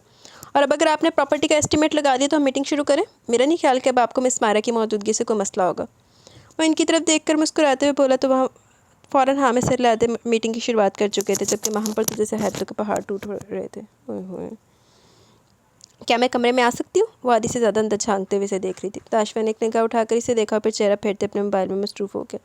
हाय अल्लाह ताशविन, आप यकीन करेंगे मैं चाहती थी कि आप ऐसे मुझसे रूठे और फिर मैं आपको मनाऊँ। वो दरवाज़ा बंद करते हुए इसकी तरफ कदम बढ़ाने लगी। वहीं रुक जाओ और इधर ही दरवाजे से बाहर निकल जाओ। मेरे सामने आने की गलती मत करना, वरना इतने थप्पड़ लगाऊंगा ना कि मुँह सूज जाएगा तुम्हारा। वो बेहद गुस्से से काफ़ी ऊंची आवाज़ में बोला। जब इसने करीब आते हुए अपने होंठों पर उंगली रखकर इसे आवाज़ कम करने का इशारा किया। वो नहीं चाहती थी कि इन दोनों के बीच की लड़ाई बाहर जाए। कितना ऊंचा बोल रहे हैं आप ताशविन, किसी ने सुन लिया तो क्या सोचेगा? अब अपनी बीवी पर चिल्लाते हैं। वो रूठेपन से मजीद इसके करीब हुई। ताशविन ने घूरा। मेरा दिमाग ख़राब करने की ज़रूरत नहीं है, तनाविश निकलो यहाँ से बाहर। वो इस दफ़ा दूसरे से घूर रहा है। नहीं जाऊँगी। क्या कर लेंगे? रोकेंगे मुझे अपने पास आने से? मैं इसके इतने करीब आ गई, इतने करीब के ताशविन की सांसों का लमस अपने सीने पर महसूस हुआ। इसे यकीन नहीं था कि इसकी बीवी इसके इतने पास भी आ सकती है। वो इसके सीने पर सर रखे इसके शर्ट के बटन के साथ खेल रही थी, जबकि वो बैठ कर आराम से टेक लगा बेड पर लेटा था। तुम्हें लगता है किस तरह की कोई भी हरकत करके तुम मुझे मना लोगी? तो ऐसा कुछ भी नहीं होने वाला। इसके दिल के मुकाम पर अब अपनी उंगली से हरकत करते हुए अपना नाम लिख रही थी, जब ताशविन ने इसका हाथ हटाते इसे खुद से दूर करना चाहा। नाराज़ है मुझसे? वो मजीद इसके पास होती इसकी गर्दन को अपने बाजू के हसार में ले चुकी थी। इसका चेहरा इसके चेहरे के बेहद करीब था। थप्पड़ खाओगी, पीछे हटो। उसे छुए बिना धमकी देते हुए बोला। आप मारेंगे मुझे? वो इसकी शर्ट के ऊपरी बटन खोलते ज़रूरत से ज़्यादा बेबाक होने की कोशिश करती। तनाविश, तुम्हें समझ नहीं आ रहा मैं क्या कह रहा हूँ? वो काफ़ी गुस्से से बोला, जब इसके लबों का लमस अपने सीने पर दिल के मुकाम पर महसूस करके खामोश हो गया। इसकी बेबाक जसाते ताशविन के सोए पे जिस बात को अंगड़ाई लेकर बेदार करी थी। मैं सॉरी बोलूँगी तब भी आप नाराज़ रहेंगे? माफ़ नहीं करेंगे अपनी प्यारी सी बीवी को? वो मासूमियत से इसके सीने को चूम चुकी थी। ताशविन का गुस्सा अपने आप कम होने लगा। मेरे साथ वापस चलो, इसे एक झटके से पीछे करते जैसे इसने शर्त रखी थी। हाँ वापस चलो, ताकि वहाँ आधी नंगी टांगों वाली गोरियाँ देख सकें आप। सब पता है मुझे, वरना वहाँ ऐसा क्या जो यहाँ नहीं है? वो इसके हाथ अपने कंधों से हटाते हुए फिर से इसके सीने पर अपना सर रख चुकी थी। तनाविश, मैं मजाक के मूड में हरगिज़ नहीं हूँ। वो गुस्से से बोला। हाँ जी, आप कहाँ मजाक के मूड में होते हैं? आप तो हर वक्त रोमांटिक मूड में होते हैं। इसके गाल पर अपने लब रखते हुए इसके होंठों को अपनी नाजुक उंगलियों से छू रही थी। क्यों अपनी जान मुश्किल में डालना चाहती हो? लगता है गुजरी रात भूल गई हो। इसने घूरा था। बस सारी रात मुझे बहुत अच्छे तरीके से याद है, लेकिन इस वक्त मैं इस हसीन सुबह की बात कर रही हूँ। इसके चेहरे को अपने नाजुक हाथों में थामते इसने आज वो हरकत करने की कोशिश की जो शायद वो ख्वाब में भी नहीं सोच सकती थी। ताशविन इसकी पेशकदमी पर खुद ही इसके करीब होते इसके चेहरे पर झुक गया था। वो इस तरह से इसकी बाहों में सिमट आई थी, जबकि इसे अपनी बाहों में कैद करते हुए इसे बेड पर लिटाता पूरी तरह से इसके लबों को कैद करते हुए अपनी नाराज़गी भुलाए इसके वजूद में खोने लगा। इसका हाथ इसके नाजुक वजूद पर अपना लमस छोड़ते इसे खुद में कैद करता जा रहा था। वो अपनी नाराज़गी भुलाकर पूरी तरह इसके वजूद को अपनी कैद में ले गया। इसकी सांसों को कैद किए वो बेकरारी की हदें पार करता जा रहा था। इसकी बाहों में कैद इसकी शिद्दतों पर फड़फड़ा कर रह गई। इसके चेहरे से बाल हटाते हुए बार बार इसके नाजुक सुर्ख गाल पर अपने बेलगाम लबों का लमस छोड़ रहा था। वो काफ़ी देर से इसकी तरफ से किसी रिस्पांस का इंतजार कर रहा था, लेकिन वो खामोशी से आंखें बंद की इसके बेबाक लमस और जसारतों को महसूस करती, लेकिन बोल कुछ नहीं रही थी और इसकी खामोशी इससे बर्दाश्त नहीं हो रही थी। जब अचानक इसने अपने दांतों से हल्का सा इसके गाल को काटा। इग्नोर कर रही थी मुझे, मेरे लमस को? इसके घूरने पर वो मजीद घूरते हुए शेर हुआ। नहीं ताशविन, मैं आपको इग्नोर करके कहाँ जाऊँगी? आपको ऐसा क्यों लगा कि मैं आपको इग्नोर कर रही हूँ? हालांकि आप कब से मुझे ही अपनी बाहों में कैद की शरारतें किए जा रही हैं, यहाँ तक कि मुझे कमरे से बाहर भी नहीं जाने दे रहे आप। और मैं तो इतनी फर्माबरदार और अच्छी बीवी की तरह आपके लमस को खामोशी से महसूस कर रही हूँ। इसने फ़ौरन इसकी गलतफहमी को दूर करते हुए सच बताया, और साथ ये भी कह दी कि बहुत अच्छी और फर्माबरदार बीवी है जिसके कमरे से बाहर न जाने की इजाज़त देने पर खामोशी से इसकी बाहों में कैद है। ओए होए, और बिल्कुल भी ज़िद नहीं कर रही बाहर जाने की, और इसकी शिद्दतों को भी खामोशी से चाह रही है। यहाँ तक कि इसने शर्ट भी अब तक ताशविन की पहन रखी थी। ताशविन ने इसकी फर्माबरदारी पर दाद देने वाले अंदाज में आईब्रोज कर। सदके जाऊँ इस फर्माबरदार बीवी पर, जिसको सारी फर्माबरदारियाँ सिर्फ तब याद आती हैं जब अपने शौहर से कोई काम निकलवाना होता है। वैसे आई क्यों थी तुम मेरे कमरे में? अब इतनी अच्छी तो तुम हो नहीं कि जो मुझे मनाने के लिए आई हो। वैसे काफ़ी बदगुमान था। तनाविश का अफसोस हुआ। कसम ले लें, आपको मनाने के लिए आई थी, और मेरे ख्याल में मैंने आपको बहुत अच्छे तरीके से मनाया। वो भी थोड़ी देर पहले वाली बेबाकियों पर खुद ही शर्माती। जान कसम से इतने अच्छे से मनाया कि ऐसे तुम मुझे रोज़ मनाओ तो मैं इस दुनिया का सबसे खुशकिस्मत इंसान बन जाओ। फिर क्या ख्याल है, रोज़ मनाओ कि मुझे इसी तरह? वो इसके लबों पर अपना लमस छोड़ते हुए शरारत से बोला। आप मुझसे रोज़ तो नाराज़ होते नहीं, और अगर होंगे तो मैं मना लूँगी, लेकिन मेरी एक शर्त है। वो इसकी गर्दन में बाहें डालते हुए बोली। वो मज़ीद इसके करीब होते हुए इसके कंधे पर अपने बेबाक लबों का लमस छोड़ने लगा। मान ली तुम्हारी शर्त, वादा, जो कहोगी वो करूँगा। वो इसकी शर्त सुने बिना ही अपनी बेकरारियाँ इस पर यहाँ करने लगा। मैं चाहती हूँ हम यहीं पर रहें, वापस नहीं जाए। मुझे नहीं रहना इस गैर मुल्क में, हमें अपने मुल्क में रहना चाहिए। वो भी बोल ही रही थी जब अचानक इसकी गर्दन से सर निकाल के इसे घूरने लगा। वैसे सोच भी कैसे सकती थी? तुम्हारी इस बकवास का क्या मतलब है तनाविश? वो गुस्से से घूरते हुए उठकर बैठ के, जबकि वो भी उठकर सीधी होते हुए अपने कपड़े ठीक करने लगी। मैं ठीक कह रही हूँ ताशफन, मुझे वहाँ नहीं रहना, मुझे यहाँ रहना, अपने मुल्क में, अपने अपनों के पास। अपनों के पास यानी इन लोगों के पास। ये लोग हैं तुम्हारे अपने, तो फिर मैं कौन हूँ बताओ मुझे? अगर ये तुम्हारे अपने हैं, तुम इनके साथ रहना चाहती हो, तो मैं कहाँ हूँ तनाविश? क्योंकि इन लोगों के साथ तो मैं कहीं नहीं हूँ, ना ही कहीं हो सकता हूँ। आप मेरे साथ है ताशफन, आप मेरे साथ है और हमेशा रहेंगे आप। वो भी बोल ही रही थी जब इसके करीब से उठते वॉशरूम की तरफ जाने लगा। मैं यहाँ नहीं रह सकता तनाविश, और ना ही कभी रहना चाहता हूँ। ये लोग ये मेरे नहीं है और ना ही कभी ये मेरे हो सकते हैं। ये लोग तब मेरे नहीं थे जब मुझे इनकी ज़रूरत थी, और अब तो मैं खुद मुख्तार इंसान हूँ। मुझे इनकी क्या ज़रूरत है जो अब मैं इनके साथ आकर रहूँगा? मेरा जो बाप जो हर महीने मुझे एक अच्छी खासी रकम भिजवाकर भूल जाता था कि इसका कोई बेटा है, इस बाप का अब मैं क्या करूँगा मैं? और तुम्हारी ताई अम्मी, तुम नहीं जानती तनाविश सुतेली माँ क्या होती है। कभी दानियाल से पूछना, इसने सहा वो दर्द। शुक्र है खुदा का कि मैं यहाँ नहीं था, वरना मुझे भी सारी ज़िंदगी सौतेलेपन को सहना पड़ता। मैं इन सबसे दूर हूँ, मैं बहुत खुश हूँ। मेरी ज़िंदगी में सिवाय तुम्हारे और किसी की कोई जगह नहीं है, और मैं यहाँ नहीं रह सकता। तुम्हें मेरे साथ चलना होगा, इसलिए अपनी तैयारी करो। वो अपनी बात मुकम्मल करके वॉशरूम में घुस गया, जबकि तनाविश अपनी नाकामी पर दरवाजे को घूरती रह गई। क्या हुआ, सब ठीक तो है ना? तेरा मुंह क्यों बना हुआ है? ज़रा डांट दिया क्या इसने? वो बाहर आई तो ताई में अपना काम करती इसी को देख रही थी। जी सब ठीक है, बस ऐसे। इसने मुस्कुराकर बात खत्म करनी चाहिए। ऐसे ही क्या? मुझे कुछ बताएगी नहीं तो पता कैसे चलेगा? इन्होंने इसका हाथ थाम के इसे किचन में वहीं रखी कुर्सी पर बिठा दिया। ताई अम्मी, मैंने मना नहीं पा रही, मैं चाहती हूँ कि हम यहीं पर रहें, हम वापस न्यूयॉर्क नहीं जाएं, लेकिन वो मेरी बात मानने के लिए तैयार नहीं। बहुत बदगुमान हो गए। इन्हें लगता है ये सब प्यार मोहब्बत हर चीज़ दिखावा, असल में कुछ भी नहीं है। वो तैयब्बू की मोहब्बत पर भी शक करते हैं। इन्हें लगता है वो जानबूझकर इनसे मिलने के लिए नहीं आते थे, सिर्फ इन्हें पैसे भिजवा देते थे। वो इस बात पर यकीन ही नहीं करते कि तैयब्बू इनसे मोहब्बत करते हैं। मैंने इनसे कहा मैं यहाँ से नहीं जाना चाहती, तो बहुत गुस्सा हुए। मुझे समझ नहीं आ रहा था ये मैं कैसे मनाऊँ इन्हें। मैं चाहती हूँ कि मैं वो अपनों के साथ रहे, यहाँ इस घर में रहे। वहाँ दूर परदेश में कौन है इनका? कोई भी नहीं। वहाँ तो एक दरवाज़ा खटखटाकर कोई मदद भी नहीं मांग सकता। जानती है वहाँ कोई एक दूसरे की मदद भी नहीं करता। वहाँ मैं 5 महीने तक रही हूँ, लेकिन मुझे ये भी नहीं पता कि मेरे पड़ोसियों का नाम क्या था। वहाँ की ज़िंदगी बहुत अजीब है, वहाँ कभी नहीं जाना चाहती, लेकिन ताशफिन को कैसे मनाऊँ? इन्हें कैसे बताऊँ कि हमें हमारे मुल्क में रहना चाहिए, ना कि वहाँ? वो बहुत उदासी से बोली थी। मेरी जान, वो बहुत ज़िद्दी है, बचपन में भी ऐसा ही था, और अब तो इसकी ज़िद बहुत बढ़ गई है। अब ना तो इसे अपने बाप से लगाओ, ना ही किसी और से। वो यहाँ सिर्फ तेरे लिए है, तुझे लेकर चला जाएगा। अब वो कोई छोटा बच्चा नहीं जिसे मैं कुछ बता पाऊँ या कुछ समझा पाऊँ। वो सोचने समझने के दौर से निकल चुका। अब वो अपनी मर्ज़ी का मालिक है। लेकिन मैंने एक चीज़ नोट की, वो तुझसे बहुत मोहब्बत करता है और तेरी बातें मानता भी है। तू क्या नहीं करवा सकती? एक मनचाही बीवी अपने शौहर से हर बात मनवाने का हुनर रखती है। अपनी कोशिश जारी रख, अगर नहीं मानता तो फिर खुदा पे छोड़ दे, लेकिन ये उदास होकर मत बैठ। तेरा भाई भी तुझे देखकर उदास हो गया। वो बाहर खड़े छोटू और अहमद की तरफ इशारा करते हुए बोली तो वो हंसकर उठकर इनकी तरफ चली। इरादा थोड़ी देर इनके साथ हंस खेल कर इन्हें खुश करने का था, जिसकी वजह से उदास थे। वो जानबूझकर बहुत लेट घर वापस आकर पहली नज़र इस पर पड़ी, ज़ाइना पर पड़ी, जो वहीं दरवाजे के करीब बेहोश पड़ी थी। इसके लब मुस्कुरा उठे। वो आहिस्ता से उठाकर उसके बेडरूम में रख दिया। स्टेप मॉम, आपसे तो पहला झटका ही बर्दाश्त नहीं हुआ, अभी तो बहुत कुछ बर्दाश्त करना आपने। वो इसकी नब्ज़ चेक करने लगा, जो बहुत आहिस्ता चल रही थी। अंदर एक शैतानी सी खुशी होती थी इस हालत में देखकर। इसने बड़ी मुश्किल से खुद को डॉक्टर को फ़ोन करने के लिए राज़ी किया। हालांकि इसका दिल तो बिल्कुल भी नहीं चाह रहा था किसी डॉक्टर को बुलाने का। वो तो बस इसे इसी हालत में तड़प तड़प कर मरते देखना चाहता था, लेकिन फ़िलहाल इसने अपने बाप को भी जवाब देना था। डॉक्टर को बुलाकर उसके आने का इंतज़ार करने लगा। थोड़ी देर में डॉक्टर आ भी गया। इसका चेकअप भी कर दिया। डॉक्टर के मुताबिक वो इसी चीज़ से बहुत ज़्यादा खौफज़दा हो गई थी, और किस चीज़ से खौफज़दा थी तो बहुत अच्छे तरीके से जानता था। डॉक्टर को छोड़कर आने के बाद जब वो वापस आया तो इसी के कमरे में आकर बैठ गया। इसने अपने बाबा को फ़ोन करके बता दिया इसकी तबीयत ठीक नहीं। वो जब घर आया तो इसे दरवाजे के करीब बेहोश पड़ी मिली थी। बाबा भी काफ़ी परेशान हो गए, जब कभी इन्हें रिलैक्स कर रहा था कि आप फिक्र नहीं करें, मैं मॉम का ख्याल रखूँगा, इन्हें कुछ नहीं होगा। अभी वो बात करके फारिग हुआ ही था कि जब देखा कि ज़ाइना को आहिस्ता आहिस्ता होश आ रहा है। उठकर इसके करीब आकर खड़ा हो गया। क्या हुआ था आपको? मैं घर आया था, आप दरवाजे के करीब बेहोश पड़ी थी, मैं आपको लेकर यहाँ अंदर आ गया और फिर डॉक्टर को बुलाया था। क्या हुआ था? डॉक्टर का कहना आप किसी चीज़ से बहुत ज़्यादा खौफज़दा हो गई थी। वो काफ़ी फिक्रमंदी से पूछा था। सब जानती हूँ मैं, ये सब कुछ तुम करवा रहे हो ना? तुमने करवाया, मुझे पता है। तुमने वहाँ पर वो ऑडियो ऑन की थी, वो वीडियो ऑन की थी। मुझे बेवकूफ़ समझते हो तुम? तुम्हें लगता है तुम मुझे पागल कर दोगे? मैं तुम्हारी किसी चाल को कामयाब नहीं होने दूंगी। वो गुस्से से चिल्ला रही थी, जबकि डैनी हैरत से देख रहा था जैसे कुछ जानता न हो। आप क्या क्या बोल रही हैं? मुझे कुछ भी समझ नहीं आ रहा। कौन सी वीडियो की बात कर रही हैं आप? उल्टा इसे सवाल करने लगा। इसी वीडियो की बात करी जब तुमने बाहर प्ले की थी। ज़ैनब और अपने बचपन की कोई औरत वहाँ बालकनी में खड़ी थी, जो बिल्कुल ज़ैनब की तरह लग रही थी। मैं जानती हूँ वो औरत भी तुमने बुक करवाई है। क्या लगा तुम्हें मैं डर जाऊँगी? मैं तुम्हारी चाल को कामयाब होने दूँगी? ऐसा कुछ नहीं होगा, याद रखना। वो लग तो काफ़ी ज़्यादा डरी हुई रही थी, लेकिन इसके बावजूद भी काफ़ी गुस्से से बात करी थी, जैसे इसकी चाल को पकड़ना चाहती हूँ। मुझे आपकी कोई बात समझ में नहीं आ रही, आप पता नहीं क्या क्या बोल रही हैं। मेरा दिमाग ख़राब है जो मैं इस तरह की कोई हरकत करूँगा। आपको लगता है मैं इस तरह के काम पर उतराऊँगा? कोई छोटी बच्ची हैं आप जो इस तरह से आपको डराऊँगा? फ़िक्र नहीं करें, मैं अपनी माँ की मौत का बदला आपको जान से मार कर ले लूँगा, लेकिन आपके साथ इस तरह का कोई गेम नहीं खेलूँगा। एटत बेचारा शरीफ। खाना खाएंगी आप? मैं अपने लिए कुछ बना रहा हूँ। इसकी तरफ देखते हुए बोला तो इसने कोई जवाब नहीं दिया, जब कभी इग्नोर करते किचन में आ गया। कब गई थी तुम?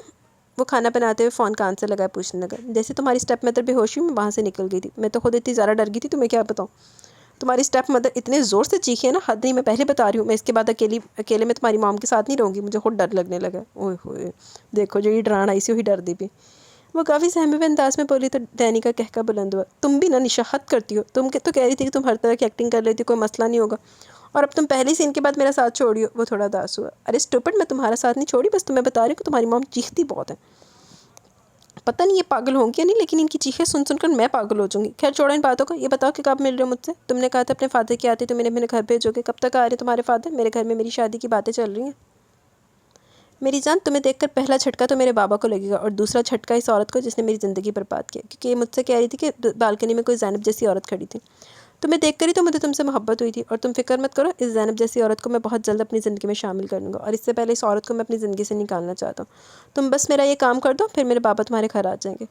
वो पुरसकून अंदाज में बात कर रहा था। वो सब कुछ तो ठीक है दानियल, लेकिन मैं ये पूछना चाहती थी कि तुम्हारे बाबा को मैं पसंद तो आऊँगी ना, और तुम्हारी बहन तनाविश को? वो काफ़ी नर्वस लग रही थी, जबकि उसके अंदाज पर मुस्कुरा दी। नादान लड़की, तुम मुझे पसंद हो और मेरी पसंद सबको पसंद है, बस अपनी चवले मत मारना मेरी फैमिली के सामने। बाकी रिश्ता तो तुम्हारी शक्ल देखकर ही पक्का है। वो यकीन से कहते हुए खाने की ट्रे कमरे की तरफ ले जाने लगा। ये लीजिए, आप खाना खा लें, मैं थोड़ी देर के लिए बाद खाऊंगा। वो ट्रे इसके सामने रखता वहीं साइड पर रखी कुर्सी पर बैठ के, ताकि खाने के बारे से दवाइयाँ भी दे सके। मैंने कहा ना मेरी जान, तुम्हें फिक्र करने की ज़रूरत नहीं। मेरे बाबा के घर आते मैंने तुम्हारे रिश्ते के लिए भेज दूँगा, और फिर बस धूमधाम से हमारी शादी हो जाएगी।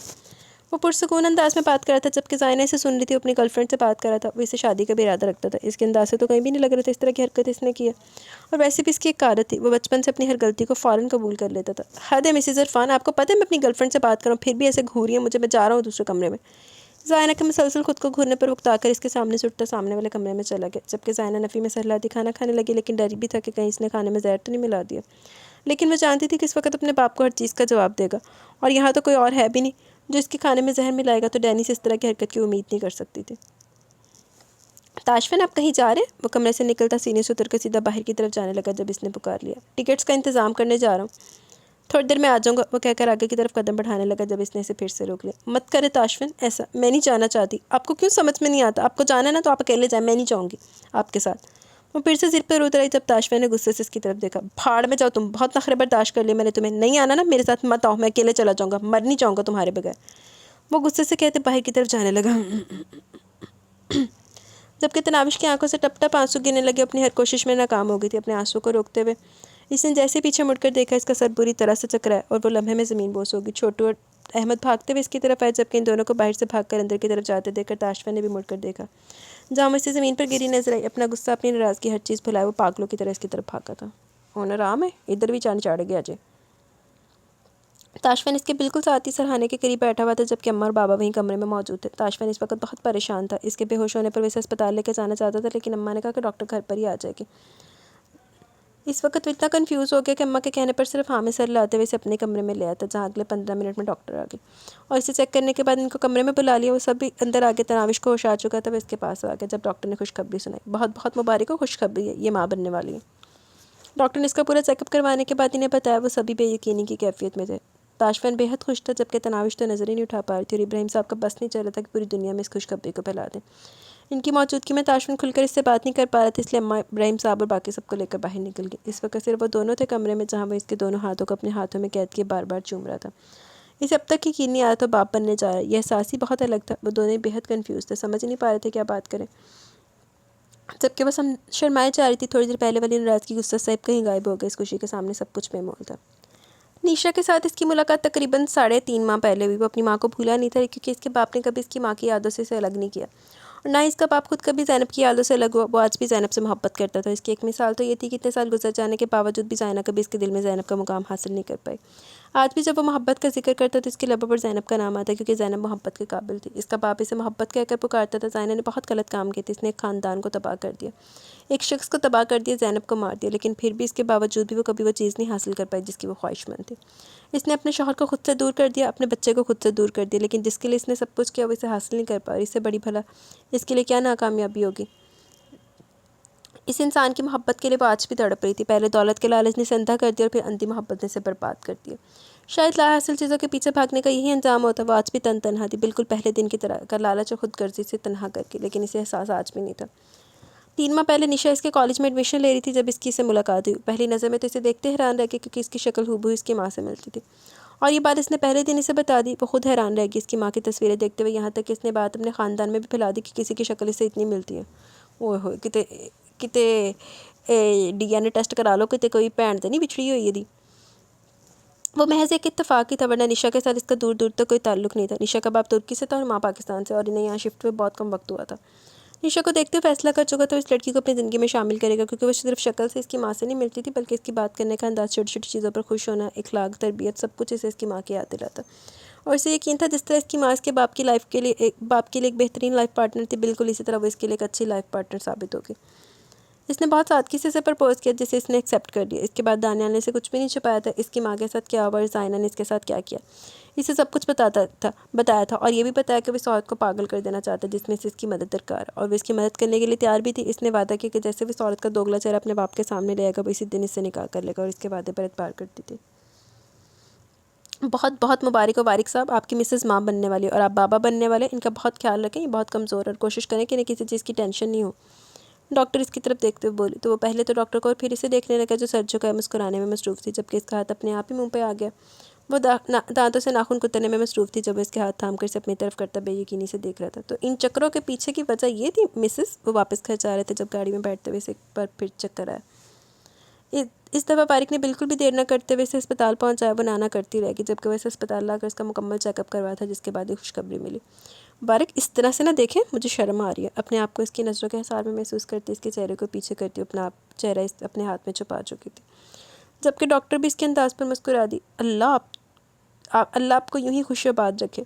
लेकिन मेरी बातें ज़रा गौर से सुनिएगा। अब आपको शर्म से ज़्यादा एहतियात करनी पड़ेगी मिसेज़ बारिक, क्योंकि आपका बेबी बिल्कुल भी हेल्दी नहीं है। आप अपनी डाइट का खास ख्याल रखें। मैं आपको कुछ डाइट्स लिख कर देती हूँ, आप इन्हें फॉलो करें और टेंशन बिल्कुल नहीं लेनी। जैसा कि मैं आपको बता चुकी हूँ कि आपका बेबी अभी से कमज़ोर है। आपकी ज़रा सी बेहतियाती आपको किसी बड़े नुकसान से दो चार कर सकती है। डॉक्टर ने बिल्कुल सीरियस अंदाज में इनकी तरफ देखते हुए कहा, जबकि वो दोनों डॉक्टर की तरफ मुतवज्जो हो गए थे। जी डॉक्टर, आप बताएं कि हमें क्या क्या एहतियात करनी पड़ेगी। हम अभी से पूरी एहतियात करेंगे, और डाइट की तो आप बिल्कुल फ़िक्र नहीं करें, मेरे अम्मा है ना इसकी डाइट का ख्याल रखने के लिए। आप बस बताएं कि हमें क्या क्या करना है। वो डॉक्टर की तरफ देखते हुए कह रहा था, जबकि डॉक्टर पेपर पर कुछ मेडिसिन और एहतियात लिख कर बता रही थी, ताकि इन्हें आगे जाकर कोई मसला नहीं हो।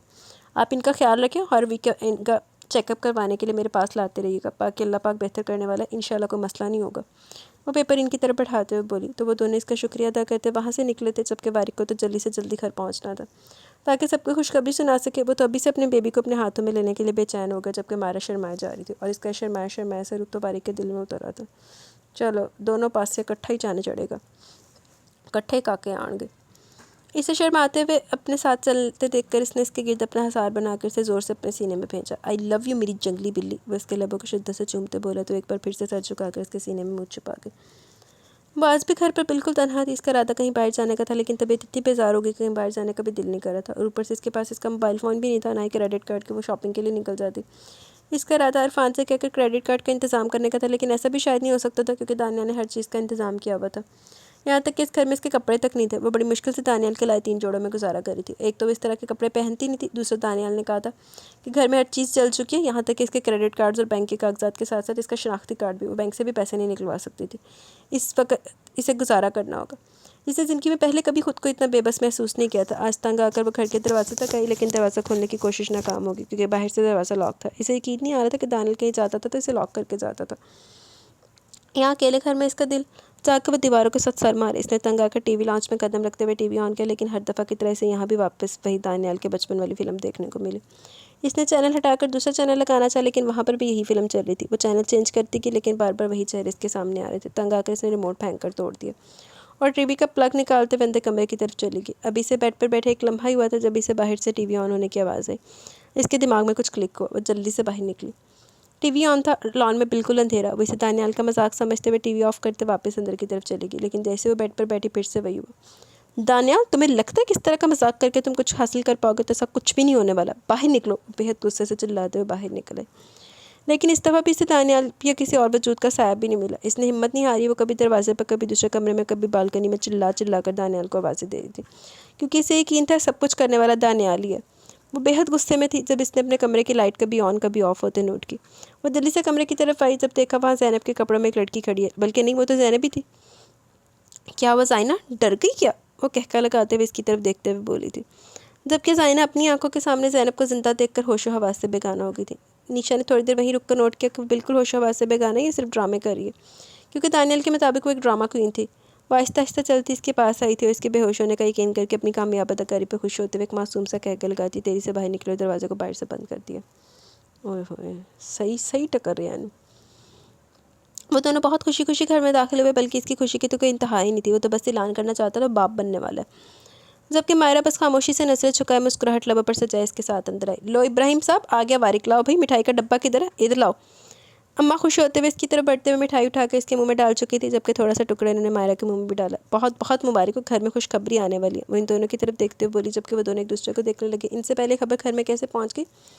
बहुत बहुत मुबारक हो अम्मा, आपको भी। और आपको ये बात कैसे पता चली? हम तो अभी अस्पताल से आए। वो मायरा का हाथ थामे इसे अंदर ले आया, जबकि अम्मा भी खुशी से इसके साथ चलते हुए तनाविश के पास आकर बैठी। जब तनाविश वहीं बैठे शर्माए जा रही थी, तो ताशफिन इससे बातें करता, बेबी का नाम मैं रखूँगा। आखिर मैं सबसे छोटे वाला मामू छोटू लड़ा था, जबकि अहमद भी नाम सोच रहा था। दोनों में अच्छी खासी जंग छिड़ी हुई थी। मामू नहीं छोटू, चाचू। तुम चाचू लगोगे ना बेबी के। वारिक ने इसकी बात की दुरुस्त की कि जब इसने मुँह बनाकर नफ़ी में सर हिलाया। मुझे गंदे वाले भैया का भाई नहीं बनना, मैं तो तनाशु आप ही का भाई बनूंगा, और इनका बेबी मेरा भांजा। वो खुशी से बता रहा था, जबकि असल झटका तो मायरा और वारिक को अब लगा। क्या तनाविश भी?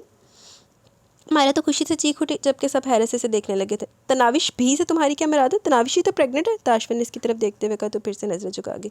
जी नहीं जनाब, सिर्फ आप ही नहीं बल्कि मैं भी बाबा बनने वाला, और मैं तो इसी बारे में बात कर रहा था कि हमें भी अस्पताल से आए। वो अम्मा की तरफ देखते हुए बोला, तो अम्मा की आंखों में खुशी से आंसू आ गए। इनके घर दो दो खुशियाँ एक साथ आई थी। इन्होंने उठकर मायरा को अपने साथ लगाते हुए इसके माथे को चूमा था। या अल्लाह, तेरा लाख लाख शुक्र है कि मैं तेरी एक करम नवाजी पर शुक्र करते नहीं थक रही थी। वो मायरा को अपने साथ लगाती खुदा से मुखाबती थी। चलो बेगम, ऐसी बातों पर इमोशनल नहीं होते, खुशियाँ मनाते। और तो ये बेटा, तुम एक नहीं दो दो बकरा का ऑर्डर दो, हम 2 बकरे सदका देंगे। बाबा ने फ़ौरन से मुलाजिम को कहा जो बकरे के लिए ऑर्डर देने जा रहा था, जबकि तनाविश मायरा की फ़ाइल देख रही थी कि शायरी से फ़ाइल पर कहीं से अपने भाई का बच्चा नजर आ जाए। ओए होए। डॉक्टर ने कहा मायरा को किसी बात की कोई टेंशन नहीं होनी चाहिए, इसका बेबी कमज़ोर है और हमें इसका बहुत ख्याल रखना है, खासकर इसकी डाइट का। वो अम्मा की तरफ देखते हुए बोल रहा था। हाँ तो कमज़ोर कैसे नहीं होगा, ये कुछ खाती पीती है, बस इसको तो ना अपनी बॉडी परफेक्ट रखनी है, इसकी बॉडी को तो मैं परफेक्ट करूँगी। अम्मा ने गुस्से से घूरा, जबकि वो समझ गई कि अभी से बहू से ज़्यादा पोता पोती इनके लिए अहम हो गए। माशाल्लाह माशाल्लाह, घर में बहुत सारी खुशियाँ आ रही है। मैं तो सोचती हूँ मैं कुछ दिन के लिए घर चली जाती हूँ। खाला जो कब से खुद को इग्नोर होने पर किलस रही थी, आखिरकार बोली पड़ी, नहीं नहीं आपा, आपको कहीं जाने की ज़रूरत नहीं है। दरअसल कल कुछ लोग आ रहे हैं सदफ़ को देखने के लिए। बहुत अच्छा रिश्ता है, हमारे बिज़नेस पार्टनर होते हैं। इनका ताल्लुक मलेशिया से, काफ़ी अमीर घराना है। शादी के बाद वैसे अपने साथ मलेशिया ही ले जाएंगे। तस्वीर दिखाई थी ना, काफ़ी पसंद आई है हमारी सदफ़, और माशाल्लाह से हमारी सदफ़ है भी तो इस काबिल। आप इन लोगों से मिल लीजिएगा, अगर रिश्ता मुनासिब लगे तो हम अपनी सदफ़ के लिए भी हाथ पीले कर देंगे। इब्राहिम साहब ने मुस्कुराकर सदफ़ के सर पर हाथ रखा, जबकि खाला ने तो मज़ीद कोई बात सुनी नहीं। बस इतना ही सुना था कि बहुत अमीर घराना, लड़के का ताल्लुक मलेशिया से, बस और कुछ सुनना था ही नहीं। इनके लिए इतना ही काफ़ी था। बड़ी लालची खाला ने। माई प्रिंसेस, माई लव, माई जान, बाबा मिस यू, जल्दी आओ।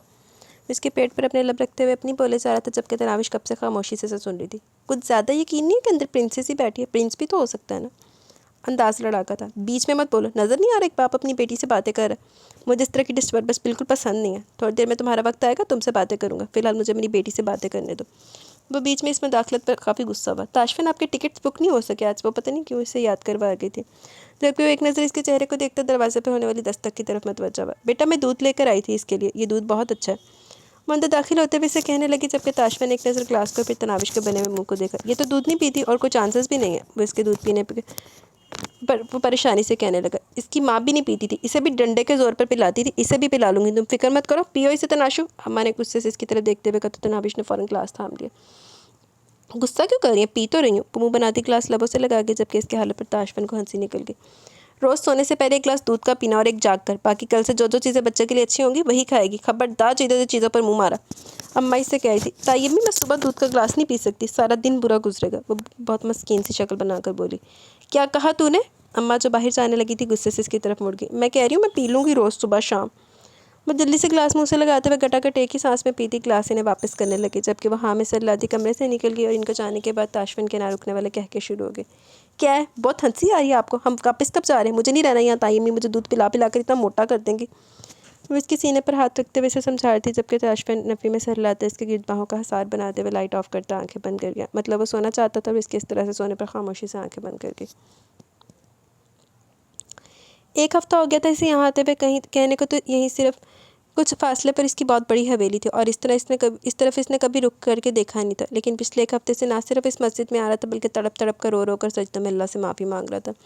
आज मौलाना साहब इसे देखते हुए इसके पास आकर बैठ के सब लोग चाह चुके थे, सिर्फ वही था जो सजदों में गिरा रोए जा रहा था। वह नमाज़ पढ़ के फारिग हुआ तो मौलाना साहब ने इसके कंधे पर हाथ रखा। उन्हा खेड़ा, क्या बात है जनाब, आप इस तरह से क्यों रो रहे हैं? खैरियत तो है? ऐसा लगता है जैसे आपने कोई बहुत बड़ा गुनाह किया जिसके लिए रब के हजूर माफ़ी मांग रहे हैं। मौलाना साहब काफ़ी मुतजस्सिस लग रहे थे। वो दुआ मांगकर अपने आंसू साफ करते हुए इनकी तरफ रुख करके बैठ गया, जैसे अब अगर इसने अपना मसला यहाँ बयान नहीं किया तो इसका दिल फट जाएगा। गुनाहगार हूँ मौलाना साहब, बहुत गुनाह किए, मैं थक गया हूँ गुनाह करते करते। अब ज़िंदगी ने दगा दे दिया। ज़िंदगी के आखिरी दिनों में खुदा याद आ रहा और अपने गुनाह भी। आज कहने को सब कुछ है, दौलत पैसा शोहरत, अगर कुछ नहीं है तो रिश्ते नाते अपने। बिल्कुल तन्हा रह गया हूँ, किसी का सहारा नहीं। मोहब्बत की थी जवानी में, वो नसीब में नहीं थी। तो दूसरी दफ़ा कभी सोचा नहीं किसी को अपनी ज़िंदगी में शामिल करने का, ना औलाद है ना बुढ़ापे का कोई सहारा। बेआसरा बेसहारा हूँ, रब से माफ़ी मांगता हूँ अपने गुनाहों की। मुझे कैंसर है, डॉक्टर ने कहा मेरे पास ज़िंदगी का ज़्यादा वक्त नहीं बचा, ज़िंदगी ख़त्म हो रही है, कभी भी सांसें जिस्म से अलग हो सकती हैं। समझ नहीं आ रहा इस थोड़े से वक्त का क्या करूँ, या फिर इस पैसे का क्या करूँ जो सारी ज़िंदगी लोगों को दुख देकर कमाया। कहाँ जाऊँ? पता है तो सिर्फ इतना कि ज़िंदगी ख़त्म होने वाली है और मौत के बाद वो सख्त इम्तिहान लेगा। सारी ज़िंदगी गुनाह करता हूँ और अब जब मौत करीब है तो अपना एक एक गुनाह याद आ गया। समझ नहीं आ रहा माफ़ी के काबिल हूँ भी या नहीं, खुदा से माफ़ी मिलेगी भी या नहीं। वो रोते हुए मौलाना की तरफ देख रहा था। वो तो खुदा माफ़ कर ही देगा, लेकिन खुदा से पहले इन लोगों से माफ़ी मांगो जिनका तुमने दिल दुखाया, क्योंकि अल्लाह अपने बंदों का दिल दुखाने वालों को कभी माफ़ नहीं करता। और तुम्हारे आंसू बता रहे कि तुमने बहुत गुनाह किया, अल्लाह ने वक्त दिया, माफ़ी मांग लो। खुशकिस्मत है जो मौत से पहले ये मौका मिल रहा है, वरना ऐसे मौके भी कहाँ मिलते हैं इंसानों को। जाओ जाकर अपने गुनाहों की माफ़ी मांगो इससे पहले कि देर हो जाए। ये जो वक्त बचा है हो सकता है इसलिए बचाओ। वो इसे समझाते बैठकर खड़े हो गए थे, जबकि वे इन्हें देख रहा था। किस किस गुनाह की माफ़ी मांगे? गुनाह लाता दाद थे और वक्त कम था। बस इसी सोच के साथ एक बार फिर से सजदे में गिर गया। है केड़ा जिसे तो मैंने शक करके हो थे नहीं। इसकी आंख खुली तो वो शीशे के सामने खड़ी अपने आप को हर एंगल से देख रही थी। बारिक ने तकिया साइड पर रखते हुए अपने आप को रिलैक्स अंदाज में तकिए पर गिरा। वो पूरी तफसील से सर से पैर तक देख रहा था। डार्लिंग, दूसरे महीने में लड़की कभी मोटी नहीं होती, लेकिन तुम फिक्र मत करो, मेरी अम्मा है ना, वो तुम्हें खिला पिला कर तुम्हारी ये ख्वाहिश पूरी कर देंगी। वो बड़े मज़े से देखते हुए बोल रहा था। बारिक, मैंने देखा कि प्रेग्नेंट लेडीज़ तो इतनी ज़्यादा मोटी हो जाती है, तो क्या मैं भी बहुत ज़्यादा मोटी हो जाऊँगी? वो शीशे को छोड़कर इसके पास आते हुए बेड पर इसके साथ ही बैठ गई। अंदाज ऐसा था जैसे सारे सवालों के जवाब आज ही लेगी। कुछ कहा नहीं जा सकता, हर इंसान का जिस्म दूसरे इंसान से मुख्तलिफ होता है। अब मुझे क्या पता तुम कितनी मोटी हो जाओगी, लेकिन तुम बिल्कुल गोलमोल सा रसगुल्ला बन जाओ, फिर भी मैं तुमसे बहुत प्यार करूँगा। इसके गिर्द अपनी बाहों का हसार बनाते हुए इसने मुस्कुराकर इसका चेहरा अपने चेहरे के करीब किया था। रसगुल्ला क्यों, गुलाब जामुन क्यों नहीं? उल्टा इसे सवाल करती इसकी मूँछों को ताव दे रही थी। मुझे गुलाब जामुन नहीं पसंद, मुझे तो रसगुल्ला ही चाहिए। वो इसके लबों पर अपने लब रखते शरारत से बोला। तो अगले लम्हे उठकर वो इससे दूर हुई। आपकी नीयत ही ख़राब रहती है मुझ पर, हर वक्त मेरे पास आने के बहाने ढूंढते हैं, खासकर सुबह सुबह तो आपने जिन आ जाता है। रोमांटिक जिन को बीबी, मेरे जिन की तौहीन करने की ज़रूरत नहीं है। वो घूर कर उल्टा इसे डांटने लगा। जी वही आपका रोमांटिक जिन, मुझे नहीं रहना, मुझे नहीं चाहिए, मैं जा रही हूँ नीचे। अम्मा ने कहा था कि जागती नीचे आ जाना, क्योंकि उठते मुझे कुछ खाने के लिए देंगे जो मेरे बेबी की हेल्थ के लिए बहुत ज़रूरी है। मेरे प्यारे से बेबी को भूख लगी है, चलो मामा कुछ खाकर आपको भी कुछ खिलाती हैं। वो इसे चिढ़ाते हुए कमरे से निकल गई, जबकि मुस्कुराते हुए तकिया दोबारा सेट करता वापस लेट गया। इरादा दोबारा से सो जाने का था, क्योंकि जिसे देखने के लिए वो जागा था वो तो जा चुकी थी कमरा छोड़कर। अब इसने जाकर करना ही क्या था। कॉल तो सही है, जा सो जा फिर। कि नामिश, क्या तुम्हारे पेट के अंदर हमारी बेबी गर्ल को गर्मी नहीं लगेगी? होए एड्डा सही। वो सुबह जागी तो ताशफा ने सवाल किया। वह हैरत से देखने लगी। मतलब इसने सोचा भी था तो क्या सोचा था? जी नहीं, पेट के अंदर एक एसी फिट है, वहाँ से कोई गर्मी नहीं लगेगी। इसकी उल्टी सी बात पर इसने उल्टा सा जवाब दिया। मैं सीरियस बात कर रहा हूँ, कोई मजाक नहीं करा जो तुम इस तरह से जवाब दे रही हो। वो गुस्सा हुआ। ताशफिन, आपका सवाल भी ना मतलब हद होती है। बेबी अभी तक है नहीं हो, सिर्फ होगा। आपने क्या कभी अपनी स्टडीज़ की बुक में नहीं पढ़ा? एक बच्चे को पैदा होने में 9 महीने लग जाते हैं। वो अपनी माँ के पेट के अंदर नशोनुमा पाता है। पेट के अंदर इसके छोटे छोटे हाथ पैर बनते हैं, इसमें सांसें आती है। फिर 9 महीने के बाद एक छोटा सा प्यारा सा बेबी बनकर दुनिया में आ जाता है। हाँ ये सब कुछ तो मैंने पढ़ा, लेकिन मैं पूछ रहा हूँ कि मेरी बेटी को अंदर, आपकी बेटी अंदर एकदम एक फिट है, फुल मौज मस्ती में, ऐसे कोई मसला नहीं है। कोई मसला होगा तो वो आपसे बातें करती है ना, वो आपको बता देगी। वो परसों से सिर्फ इसकी बेटी बेटी वाली तो गिरदान सुन रही थी। ताशफिन को बेटी चाहिए थी और कीमत पर चाहिए थी। वो तो इसी बेटे का नाम भी नहीं लेने दे रहा था। खैर जो भी था, बेटी हो या बेटा, वो तो दोनों को खुशी से कबूल करने वाली थी। लेकिन ताशफिन ने कहा था पहले बेटी, इसके बाद हम बेटे के बारे में सोचेंगे, जबकि वो सिर्फ इसकी हाँ में हाँ मिलाई थी। क्योंकि कब कौन सी बात पे इसका मूड ऑफ हो जाए इसे पता ही नहीं चलता था। और अब भी इससे बहुत सारी बातें कहने के बाद इसे नीचे लेकर जा रहा था। परसों से लेकर अब तक इसने वापस न्यूयॉर्क जाने की बात नहीं की थी। शायद वो यहीं रहने का इरादा रखता था जब तक इसका बेबी ना हो जाए, और तब तक तो बहुत सारा वक्त था। मुमकिन था कि वो इसे इस घर वालों की मोहब्बत पर यकीन आ जाए। वो इन्हीं सब सोचों में नीचे जब दरवाजे पर एक मुलाजिम को खड़े देखा। सर ये ले आपके टिकट्स कल के हैं, आप दोनों न्यूयॉर्क के लिए जा सकते हैं। वो टिकट से थमाते वापस मुड़ गए, जबकि इसके चेहरे पर काफ़ी खुशी थी। बाबा वहीं बाहर बैठे इसकी तरफ देख रहे थे, जबकि अम्मा भी परेशान हो गई। इतनी बड़ी खुशखबरी के बाद भी वो यहाँ नहीं रहने वाला था, बल्कि यहाँ से। भाई आपने तो कहा था कि अगर मैं गुस्सा दिखाऊंगी, नाराज़गी दिखाऊंगी, यहाँ से न जाने की ज़िद करूँगी तो ताशफिन मान जाएंगे। लेकिन ताशफिन तो किसी भी हाल में राज़ी नहीं है। वो मुझे साफ अल्फाज में कह चुका है को यहाँ नहीं रुकना चाहते, और वो यहाँ नहीं रुकेंगे। इनका कहना है कि वो तैयब के साथ एक छत के नीचे नहीं रहना चाहते। तो आप ये बताएं ना मैं क्या करूँ। मेरे पाकिस्तान आते आपने कहा था कि ताशफिन ज़रूर आएंगे, मुझे लेने के लिए आएंगे। और बस यही एक तरीका ताशफिन को यहाँ इस घर में रखने का, कि मैं इनसे अपनी नाराज़गी का इजहार करूँ और इनके साथ वापस ना जाने की ज़िद करूँ। लेकिन मेरी सारी ज़िद नाकाम हो चुकी है। ताशफिन ने कहा है कि अब मैं मज़ीद को ज़िद नहीं करूँगी। टिकट्स आ चुके हैं कल सुबह के, हमने हर हाल में यहाँ से निकलना है। अब मुझे समझ नहीं आ रहा कि मैं क्या करूं। वो परेशानी से वारिक के कमरे में आई थी। वह जब से यहाँ आई थी वारिक ने इसे यकीन दिलाया कि वो इसके पीछे आएगा, और वो आया था इसे लेने के लिए। वारिक के कहने के मुताबिक वो इसे नाराज़गी का इजहार करती रही थी। वो इसके सामने ज़िद करती रही कि वो नहीं जाएगी, लेकिन अब इसकी नाराज़गी और ज़िद का कोई फ़ायदा नहीं हो रहा था। ताशफिन ने कहा कि तुम्हें मेरी कसम, अब तुम मज़ीद को ज़िद नहीं करोगे। और इस कसम पर बेबस हो गई थी, वो कुछ नहीं कर सकती थी। ताशफिन ने इसे कसम देकर बांध दिया था। बाबा भी इस मामले में खामोश हो चुके थे। शायद वो भी समझ चुके थे कि ताशफिन इनके पास नहीं रहना चाहता, इसीलिए वो इन्होंने भी मज़ीद इसे रुकने के लिए नहीं कहा था। शायद वो समझ चुके थे कि ताशफिन के दिल में इनके लिए कुछ जगह नहीं है। वो चाहकर भी कभी इससे अपनी मोहब्बत का यकीन नहीं दिला सकते थे। शायद वो हार गए थे बेटे की नफ़रत के सामने। वो इनकी तरफ देखता तक नहीं था। वो इससे बात करने की कोशिश करते तो इनके सामने से गुजर जाता था, इन्हें पूरी तरह से इग्नोर करते हुए। आखिर कब तक वो अपने बेटे की इस तरह की बेतबारी को सहते।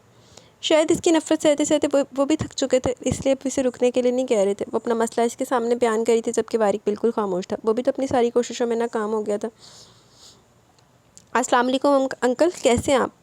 इतने दिनों के बाद आपने मुझे याद किया। मैं पाकिस्तान में हूँ और आपसे मिलना भी चाहता हूँ। बताएं कहाँ हैं आप, और मेरी आपके साथ कैसे मुलाकात हो सकती है? वैसे मैं आपको बताना चाहूँगा कि कल मैं वापस जा रहा हूँ न्यूयॉर्क, तो मुमकिन है कि हमारी अगली मुलाकात न्यूयॉर्क में हो। वो इसे तफसील से बता रहा था, जबकि बदर खान इसे सुन रहा था। 9 हुए कहा कि बिल्ली आ जाए जल्दी। हाँ बेटा, मैं भी तुमसे मिलना चाहता हूँ। कल तुम वापस जा रहे हो तो जाने से पहले तुम मुझसे मिलने के लिए मेरे घर आ जाना। मैं तुम्हें अपनी लोकेशन सेंड करता हूँ, वहाँ तुमसे तफसील से बात होगी। मुझे तुम्हें कुछ बहुत ज़रूरी बातें बतानी है। उसे तफसील से बताते हुए फ़ोन बंद कर चुका था, जबकि अपना सारा सामान पैक करते हुए तनाविश का सामान देख रहा था, जब अचानक दरवाजे पर दस्तक हुई। आप यहाँ मेरे कमरे में क्या करें? कल तक का इंतज़ार कर लीजिए, मैं आपका एक कमरा छोड़ दूँगा। इन्होंने जैसे इसके कमरे में कदम रखा, वो काफ़ी सख्त और नागवार अंदाज में बोला। मैं जानता हूँ ताशफिन, तुम ये घर मेरी वजह से छोड़कर जाना चाहते हो। तुम मेरी शक्ल भी नहीं देखना चाहते, इतनी नफरत करते हो अपने बाप से। वो इसकी तरफ देखते हुए काफ़ी दुख से बोले थे, जबकि वह नजरें फेर इनकी बात ख़त्म करने का इंतज़ार करने लगा। मैं हूँ ही नफ़रत के काबिल मेरे बच्चे। तुम्हें पता है मैं तुम्हारी माँ से शादी नहीं करना चाहता था। मेरे घर वालों ने मुझे फ़ोर्स किया, और शादी के बाद ज़िंदगी तुम्हारे सामने। मुझे लग रहा था हमारा बच्चा हो जाएगा तो ज़ायना सुधर जाएगी, लेकिन ऐसा नहीं हो सका। ज़ायना जैसी थी वैसी रही। इसने साजिशें करना शुरू कर दी, यहाँ तक कि इसने मेरा ख़ानदान तबाह कर दिया। मैं जानता हूँ तुम्हें मेरे बारे में बदर खान ने क्या बताया, और मुझे ये भी अंदाज़ा कि तुम बदर खान की बातों पर मेरी बातों से कहीं ज़्यादा यकीन करते हो। तुम्हारी तरह मायरा भी इसे सच्चा समझती है। खैर मैं कुछ नहीं कहूँगा इसके बारे में, मैं इसका फ़ैसला मेरा खुदा करेगा। मैं जानता हूँ अभी तुम्हें इसी का फ़ोन आया था, और तुम यहाँ से जाने से पहले से मिलने के लिए जाओगे। ज़रूर जाओ। मैं कभी तुमसे ये नहीं कहूँगा कि तुम इसकी बातों पर यकीन ना किया करो, वो झूठा, क्योंकि मैं जानता हूँ कभी ना कभी मेरी हकीकत तुम्हारे सामने आ ही जाएगी। लेकिन मैं तुम्हें ये कहना चाहता हूँ कि मैं तुमसे बेतहाशा मोहब्बत करता हूँ। तुम्हारे वजूद के लिए बहुत तड़पा हूँ, तुम्हारे लिए बहुत तड़पा हूँ मैं। ज़ायना जब तुम्हें यहाँ से लेकर गई थी, मैंने बहुत कोशिश की तुम्हारी कस्टडी हासिल करने की, लेकिन ऐसा मुमकिन नहीं हो सका। और जब ऐसा मुमकिन हो सका तब तुम मेरे पास नहीं आना चाहते थे। खैर वो फ़ैसला तुमने खुद किया था। इस मामले में भी मैं तुमसे कुछ नहीं कह सकता, सिवाय इसके कि इस घर के दरवाजे हमेशा तुम्हारे लिए खुले हुए हैं, और ये तुम्हारी जायदाद के कागजात है जो 6 महीने के बाद मैं तुम्हें देने वाला था। मुझे यकीन था तनाविश तुम्हें अपना बना लेगी, और वो इस पर कामयाब रही। मेरी दुआ है कि तुम दोनों हमेशा एक दूसरे के साथ खुश रहो। तुम जब चाहे यहाँ आ सकते हो, लेकिन अपने बच्चे को मेरे वजूद से जुदा ना करना। इसे ये ज़रूर बताना कि पाकिस्तान में इसका एक दादा जिससे बहुत मोहब्बत करता है। वो पेपर वहीं पर रखते हुए कमरे से बाहर निकल गए, जबकि इन्हें पीछे से कमरे के दरवाजे के बंद होने की ज़ोरदार आवाज़ आई। इससे पहले इसके 2 अल्फाज सुनाई दिए, ड्रामेबाज।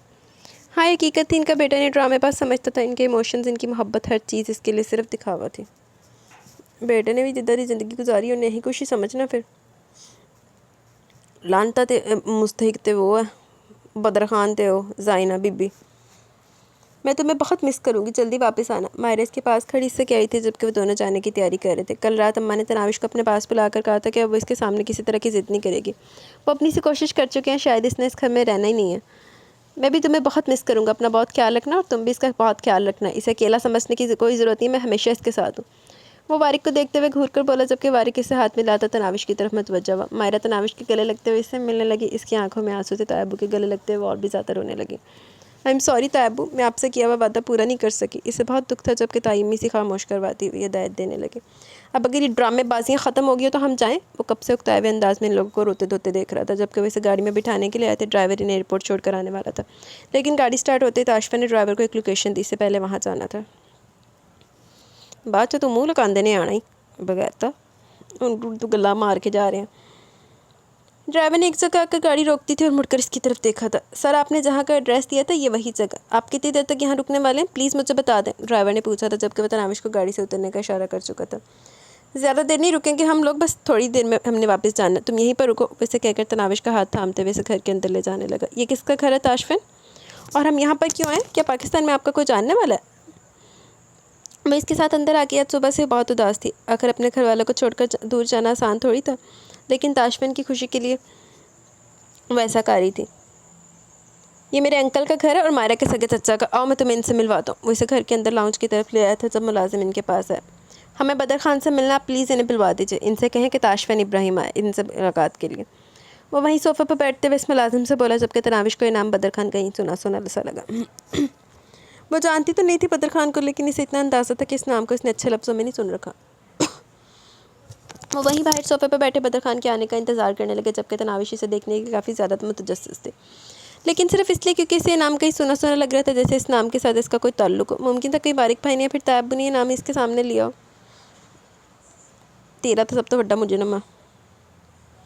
तुम आ गए मेरे बच्चे। मैं बेचैनी से तुम्हारा इंतज़ार कर रहा था। वो जल्दी से कमरे से निकलते हुए इसकी तरफ आए जबकि इसे देख कर उठ खड़ा हुआ जबकि बदर ने इसे अपने सीने में खींच लिया।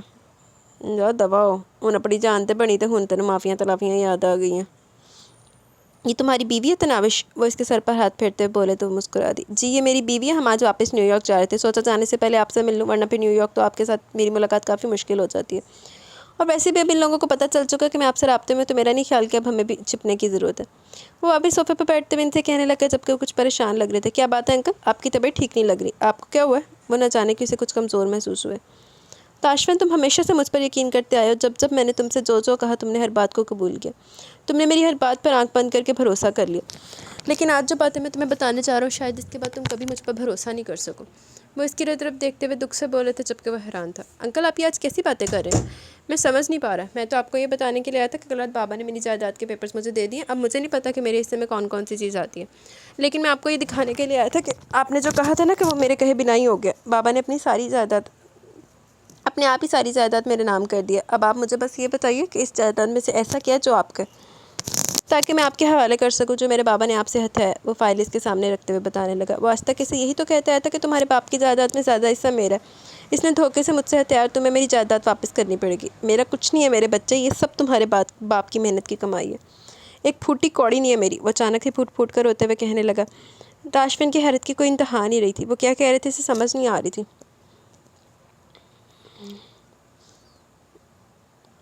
ये आप क्या कह रहे हैं अंकल, आप ठीक तो है? उठ कर इनके पास आ गया। वैसे एड्डी जिड्डी इज्जत दे रही थी ना तू राइटर ने इनू बदर नू आप जनाब करके, एड्डी दी बनती नहीं सी, सिर्फ उम्र का लिहाज कर लिया। इनके रोने की वजह से इसे समझ नहीं आई थी जबकि तनाविश हैरत से इन कागजात को देख रही थी। अपने बाप की जायदाद इस तरह किस तरह और के हवाले कर रहा था, वो भी कुछ भी सोचे समझे बिना। सब झूठ है ताशफिन, सब झूठ है। आज तक मैंने तुमसे जो भी कहा, तुम्हारे बाप के बारे में जो बताया, सब झूठ है। एक एक लफ्ज़ झूठ है, कुछ भी सच नहीं। वो तड़प तड़प कर रोते हुए बोला। तुम्हारे बाप जैसा इंसान सदियों में पैदा होता है, इसके जैसा नेक दोस्त नसीब वालों को मिलता, और मेरा भाई मूसा खान नसीब वाला था। हाँ ताशफिन, मैंने इसके ख़ानदान को बर्बाद कर दिया। मैंने सब कुछ बर्बाद कर दिया। तनाविश मेरी बच्ची, मुझे माफ़ कर देना। वो अचानक इसके पैरों में गिर से माफ़ी मांगने लगा जबकि इसकी अचानक ही जाने वाली हरकत पर वो पीछे को होती घबरा कर उठ गई थी। अंकल, आप क्या कर रहे हैं? ताशफिन को कुछ समझ नहीं आ रही थी कि आखिर बदर खान को अचानक हुआ क्या कि दौरा पे आनू। मैं कातिल हूँ तुम्हारी माँ का, तुम्हारे बाप का। मैंने तुम्हें यतीम किया, मैंने तुम्हारे सर से तुम्हारे माँ बाप का साया छीना। मैं तुम्हारा गुनाहगार हूँ, मुझे माफ़ कर दो। कानून ने मुझे 14 साल की जेल सुनाई थी, और 14 साल के बाद जब मैं वापस आया तो भी मैं बाज नहीं आया। कुत्ते दी तुम कभी भी सीधी नहीं होती। मेरी कोशिश बस यही थी कि किसी भी तरह इब्राहिम को नीचा दिखाऊं, किसी भी तरह इसे गलत साबित कर दूं, मैं किसी भी तरह से तबाह कर दूं। लेकिन देखो किस्मत ने मुझे तबाह कर दिया। मुझे कैंसर है, ब्लड कैंसर, और वो भी आखिरी स्टेज पर। डॉक्टर ने कहा कि मेरे बचने के कोई चांसेस नहीं, ज़्यादा से ज़्यादा मैं बस चंद दिन और जी सकता हूँ, और इसके बाद मेरी ज़िंदगी ख़त्म। तुम मेरी तकलीफ़ का अंदाज़ा नहीं लगा सकते। डॉक्टर ने कहा कि मुझे अस्पताल में एडमिट होना चाहिए, लेकिन इस तरह तो मैं अपने गुनाह का कफ़ारा नहीं कर सकूँगा। डॉक्टर ने कहा तो हुण मेरे मूँह 'च गंदी जी सुनदा। अब तेरी तकलीफ का अंदाज़ा लगाइए, तू उन्होंने तकलीफ का अंदाज़ा लगा सकना जिंदा तू पूरा खानदान उजाड़िया। उसके 2 भाई भाभी, फिर उस तो बाद उसी गम में उसकी माँ भी चली गई। फिर उस तो बाद उहदी लानती उहदी भैन भी ऐसी भैन को लानती नहीं बोला, लानती बुढ़ी दे नाल रल के उहदी भैन भी चली गई। ते तेरी तकलीफ का अंदाज़ा लगाइए, उनकी तकलीफ का कोई नहीं। फिर उहदा बच्चा भी खो लिया उहदे कोलों। मेरी ज़िंदगी के बाद ये सब कुछ भी ख़त्म हो जाएगा, जिसे कमाने में मैंने सारी ज़िंदगी लगा दी। मैंने तुम्हारी नज़र में इब्राहिम को गलत साबित किया। मैंने मायरा के सामने लाखों झूठ बोलकर इब्राहिम को इसी के बाप का कातिल साबित कर दिया, हालांकि इसके बाप का कातिल मैं हूँ। मैंने कत्ल करवाया था फ़हीम का और फ़हीम की बीवी का, इब्राहिम का और अपने भाई मूसा खान का। वो मेरी साजिश थी, सब कुछ मैंने किया था। वो ट्रक मैंने भेजा था इन लोगों को मारने के लिए। तुम्हारा बाप बेकसूर है। वो बेचारा तो सारी ज़िंदगी सबको खुश करने में ही हलकान हो गया। पहले अपने माँ बाप की खातिर इसने एक चालबाज औरत से शादी कर ली, और इस औरत ने इसे बर्बाद करने में कोई कसर नहीं छोड़ी। औलाद का सुख इसने इसे देखने नहीं दिया। वो बेकसूर शख्स खुद को सालों अपने बच्चे के सामने बेगुनाह साबित नहीं कर सका। तुम्हारी माँ झूठ बोलती थी तुमसे कि इब्राहिम तुमसे मिलने नहीं आता, वो आता था। तुम्हारी माँ इसकी भेजी हुई रकम तुम्हें नहीं देती थी। तुम्हारी माँ कभी से ये बात पता ही नहीं चलने दी कि तुम कौन से हॉस्टल में हो, कहाँ पर हो, किस जगह हो, कि वो तुमसे मिले। मैं समझता था कि वक्त गुजरने के साथ साथ तुम्हारी माँ को तुमसे मोहब्बत हो जाएगी, इसलिए मैंने सोचा मैं तुम्हें तुम्हारी माँ के खिलाफ़ कर दूंगा, और मैंने ऐसा किया भी। तुम अपने माँ बाप से दूर हो गए, लेकिन इस सब में कसूरवार सिर्फ तुम्हारी माँ थी। तुम्हारा बाप बेकसूर है, वो तुम्हें चाहता है, तुमसे बेइंतहा मोहब्बत करता है। रिश्तों में बंधा हुआ इंसान कभी खुलकर अपने जज्बात का इजहार भी नहीं कर सका। वो शख्स तुम्हें अपने सीने से नहीं लगा सका, कभी तुम्हें ये नहीं बता सका वो तुमसे कितनी मोहब्बत करता है, क्योंकि तुम्हारे दिल में मैंने इसके लिए नफरत भर दी थी। मुझे माफ़ कर देना ताशफिन, मुझे माफ़ मत करना ताशफिन। मैं माफ़ी के लायक नहीं हूँ, क्योंकि मुझे तो अपने गुनाहों का एहसास भी आज हो रहा है जब खुद मौत मेरी दहलीज पर खड़ी है। ਉਹੀ तो अपने ते आई तो हुण बड़े लगती पई है सट्टां दिल ते। वरना शायद मैं तुमसे तुम्हारी जायदाद हथियाने के लिए आज भी साजिशें कर रहा था। मुझे मायरा से मिलना, मुझे इससे बताना कि इसका कोई कसूर नहीं जिससे वो अपने बाबा का कातिल समझती है। वो बेकसूर है, लेकिन वारिक इब्राहिम मुझे मायरा के आसपास नहीं जाने दे रहा, मुझे इससे मिलने नहीं दे रहा। मैं कल ऑफिस में गया था, लेकिन मुझे बाहर से निकाल दिया गया। वारिक ने कहा कि मेरा साया भी अपनी बीवी पर नहीं पड़ने देगा, इसलिए मैं मजबूर होकर लौट कर आ गया। मैं माफ़ी के लायक नहीं हूँ तनाविश, और मैं तुमसे माफ़ी मांगूंगा भी नहीं। बस मुझे सजा दो, मैंने तुमसे तुम्हारे माँ बाप को छीना। नहीं एक गल दसो मैनू, जिद्दों वारक पहले भी तो अपनी बीवी ने तेरे तो दूर रखना चाहता सी तेरे वगैरे गंद कोलों, उदों तो तू नहीं हटिया, उदों तो तू मिल लैंदा सी, ते हुण जो चंगे काम वास्ते ते मायरा बीबी को मिलिया नहीं जा रहा तेन दौर फिटे मुँह तेरे ते।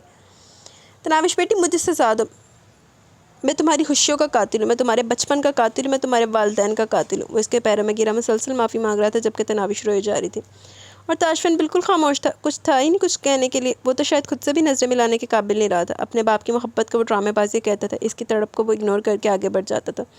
इसका बाप इसे सीने से लगाना चाहता था। सुबह की तो बात थी, इसके कंधे पर हाथ रखकर वो कितनी देर खड़ा रहा, और इसने कितनी बेबरवती से इनका हाथ झटक दिया था।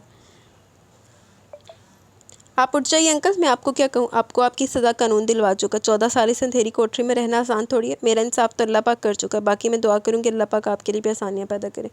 मैं आपको अपने माँ बाप का कत्ल माफ़ करती हूँ। आपके रोने से, आपको कभी माफ़ न करने से मेरे माँ बाप कभी वापस नहीं आएंगे। हाँ, लेकिन अल्लाह पाक माफ़ करने वालों को पसंद फरमाता है। हम कोशिश करेंगे कि मायरा की आपके साथ मुलाकात हो सके, ताकि आप इसकी गलतफहमी को दूर कर सकें, क्योंकि मायरा भी बहुत गलत रास्तों पर निकल पड़ी है। इसे भी एहसास नहीं हो बाबा का दिल दुखाने के लिए क्या क्या कर जाती है। और जहाँ तक बात ताशफिन की, तो वो तो इनके बाबा, इन्हें कुछ कहने की ज़रूरत ही नहीं है। वो खुद ही इन्हें देखकर समझ जाएंगे। इसने ताशफिन का हाथ थामते हुए यकीन सका, जबकि वो जैसे सख्ते की कैफियत से बाहर निकला। चलिए ताशफिन, घर वापस चलते हैं, तायब्बू आपका इंतज़ार कर रहे होंगे। वो इसका हाथ थामे हुए बोली, तो वो सिर्फ हाँ में सर ला गया, जबकि बदरखान अब भी हाथ जोड़े खड़ा था। सारी ज़िंदगी इसने कोई अच्छा काम नहीं किया था, ना अब कभी सुकून नसीब हुआ था, लेकिन आज वो सुकून में था। चलो तो भी कुछ अजदा काम कर लिया। वो खामोश था। गाड़ी वापस इन्हीं रास्तों पर जा रही थी। शायद सुबह का भूला रात लौट आया था शाम को। गाड़ी वापस गेट के अंदर दाखिल हुई तो ताशफिन ने इस रास्ते को देखा, जहाँ सुबह इसका बाप खड़ा था। इस कड़कती धूप में वो इसे खुद से दूर कर रहा था, लेकिन इसका बाप तो अब भी वहीं था। बस फ़र्क ये था कि सुबह वो इस रास्ते पर खड़ा था, अब तन्हा पौधों के पास बैठा हुआ था। गाड़ी के आने पर इन्होंने पलट कर नहीं देखा। कोई नई बात थोड़ी थी, मुसाफिर को मंजिल पर पहुँचाकर गाड़ी तो वापस आ ही जाया करती। ताशफिन गाड़ी से निकल कर इनके पास आ रुका। एक साथ 2-3 दफ़ा गाड़ी का दरवाज़ा बंद होने पर इन्होंने मुड़कर देखा, लेकिन सामने सर झुका था। आश्विन को देखकर खुद भी हैरान रह गए। मुझे नहीं जाना बाबा, आपके पास रहना है। वो बस इतना कहकर आगे बढ़ा और इनके सीने से लग गया। इब्राहिम को लगा कि वो ख्वाब देख रहे हैं। भला ऐसे कैसे मुमकिन था? ये तो हो ही नहीं सकता था। ताशविन तो चला गया इन्हें छोड़कर, भला वो कैसे आ सकता था? इसे तो इनके आंसू, इनकी मोहब्बत, इनकी तड़प सब छूट लगती थी, तो फिर भला कैसे आ गया था वो वापस? बाबा मैंने आपको बहुत तंग किया ना, हमेशा आपको इग्नोर किया, मैं बहुत बुरा बेटा हूँ, मुझे माफ़। मेरा बच्चा बहुत अच्छा, मुझे तुझसे कोई गिला नहीं मेरे बच्चे, मुझे पता था मेरी तनाशी तुझे ले आएगी। वो इसे अपने सीने से लगाते खुद को ठंडक पहुंचा रहे थे। वो अब तक बेयकीनी की कैफियत में थे। मैंने कुछ नहीं किया था अब्बू, ये सब बदर अंकल ने किया था। इन्होंने वक्त रहते ताशविन को सच्चाई बता दी और मुझसे माफ़ी भी मांगी। बदर अंकल को कैंसर है, डॉक्टर ने इलाज नामुमकिन करार दिया। वो अपने गुनाहों का कफ़ारा करना चाहते। मैंने इन्हें माफ़ कर दिया, आप भी कर दें, अल्लाह पाक बेहतर इंसाफ करने वाला। वो इनके पास आते हुए बोली तो इन्होंने इसके सर पर हाथ रखा। बहुत अच्छा किया, बेशक अल्लाह अपने बंदों का खुद इंसाफ कर दे, मैं भी ये मामला अल्लाह पर छोड़ा था। वो मुस्कुरा कर इन्हें लिए अंदर आ गए थे, जबकि ताशविन भी अपने बाबा के साथ खुशी खुशी अपने घर में आए, लेकिन इस बार हमेशा के लिए। चलो रोज़ बीबी तो उथे उड़ीका ची बैठी ही हूँ। क्या हुआ, उदास क्यों? वो ऑफिस में इसके साथ ही आई थी जब बारिक ने इशारे से आते ही अंदर अपने कैबिन में बुला लिया। वो इसके पीछे आ गई, जबकि महमूद ताहिर ने इसे अजीब सी नज़रों से देखा, लेकिन इसे फ़र्क नहीं पड़ता था। इसकी सोच बदल चुकी थी। यकीनन महमूद ताहिर को ये बात तो बता ही चुकी होगी कि बारिक ने इसे कंपनी में 70% की मालिक इंट्रोड्यूस करवाया। ताशविन चला गया। सब लोग कितने उदास हैं, और आप भी तो उदास हैं ना इनके जाने पर, वो इसकी तरफ देखते हुए बोली थी। जब वो सुबह ऑफिस के लिए निकला तो बाबा वहीं बाहर बैठ के थे। इसे ताशविन की हरकत पर बहुत अफसोस हुआ। वो कैसा इंसान था जिसे अपने बाप की तकलीफ की रत्ती बराबर भी परवाह नहीं थी। अगर इसकी जगह वारिक होता तो कभी अपने बाबा का दिल नहीं दुखाता। वो इंसान जो बाप ना होते हुए भी इसके सर पर साहिबान बन गया था। वो कैसे इस शख्स का दिल दुखा सकता था? उदास तो हूँ, आखिर बाबा जो उदास है, और बाबा है, इनका दुख मुझसे देखा नहीं जाता, इसीलिए मैं ऑफिस आ गया। मुझे अपने बाबा की उदासी अच्छी नहीं लगती। वो जैसे से शेयर कर रहा था। मैं इनके बारे में बात नहीं करी, वो काफ़ी तल्खी से बोली, लेकिन मैं तो अपने बाबा के बारे में बात कर रहा हूँ ना। चलो छोड़ो इस टॉपिक को, हम कुछ और बात कर लेते हैं। वो इसका हाथ थाम कर इसे झटके से अपने करीब करता अपनी गोद में बिठाते हुए बोला। तो हैरानगी से इसकी हरकत पर इसे देखने लगी। शायद इसे इस तरह की उम्मीद नहीं थी। क्या हुआ जानू, क्या आपको उम्मीद नहीं थी मुझसे? ऐसी इसकी गर्दन पर अपनी मूछें चबोता हुआ इसकी धड़कनें तेज़ कर चुका था। जी नहीं, आपसे कभी भी किसी भी चीज़ की उम्मीद की जा सकती है, ये तो नॉर्मल सी बात है। आप कौन सा कोई शरीफ इंसान है जो मैं आपसे किसी अच्छी बात की उम्मीद रखूं? वो इसकी गोद से उठते हुए कहने लगे। अच्छा, अगर इतने अच्छे से जानती हूँ मुझे, तो मेरे इन लबों का कोई इलाज ही बत कर दो। बताया था ना तुम्हें बीमार है बेचारे, तुम्हारे होठों को छूने की बीमारी लग गई है इन्हें। वो अपने लबों से जा बजा इसके चेहरे को चूमते हुए गुस्ताखियों में मसरूफ़ था। सॉरी, इनका कोई इलाज नहीं, ये ला इलाज है। वो फिर से उठने की कोशिश करने लगी। गलत, बिल्कुल गलत। इनका इलाज तुम्हारे होठों का लमस है। 2 की सुबह, 2 दोपहर को, 2 दोपहर को और 2 रात को, बल्कि रात को ज़्यादा, क्योंकि रात को बीमारी बढ़ जाती है। वो इलाज बता रहा था जबकि मायरा मुश्किल से अपनी हंसी कंट्रोल कर रही थी। आहो एड्डी, तेरी प्रेस्क्रिप्शन चेक करो यदि। जबकि अचानक दरवाज़ा खुला। कोई 6 से 7 लोग अंदर दाखिल हुए। इन्हें देखते वारिक ने एहतियात से खुद से ज़रा दूर किया था। बहुत बहुत माज़रत वारिक साहब, हमें नहीं पता था कि आप अंदर इस तरह मसरूफ़ हो गए। आप भी ऐसा शौक़ रखते हैं, अंदाज़ा नहीं। लेकिन जवान खून हुस्न को देखकर जोश तो मारता ही है, और फिर हुस्न भी तो बहुत हसीन है ना। बोलो कुछ लोग कुछ शर्मिंदा लग रहे थे, लेकिन जबकि कुछ तो तंज़िया मुस्कुरा रहे थे। मायरा का तो शर्मिंदगी से बुरा हाल था, जबकि वारिक से इनकी नज़रें अपनी बीवी पर बर्दाश्त नहीं हो रही थी।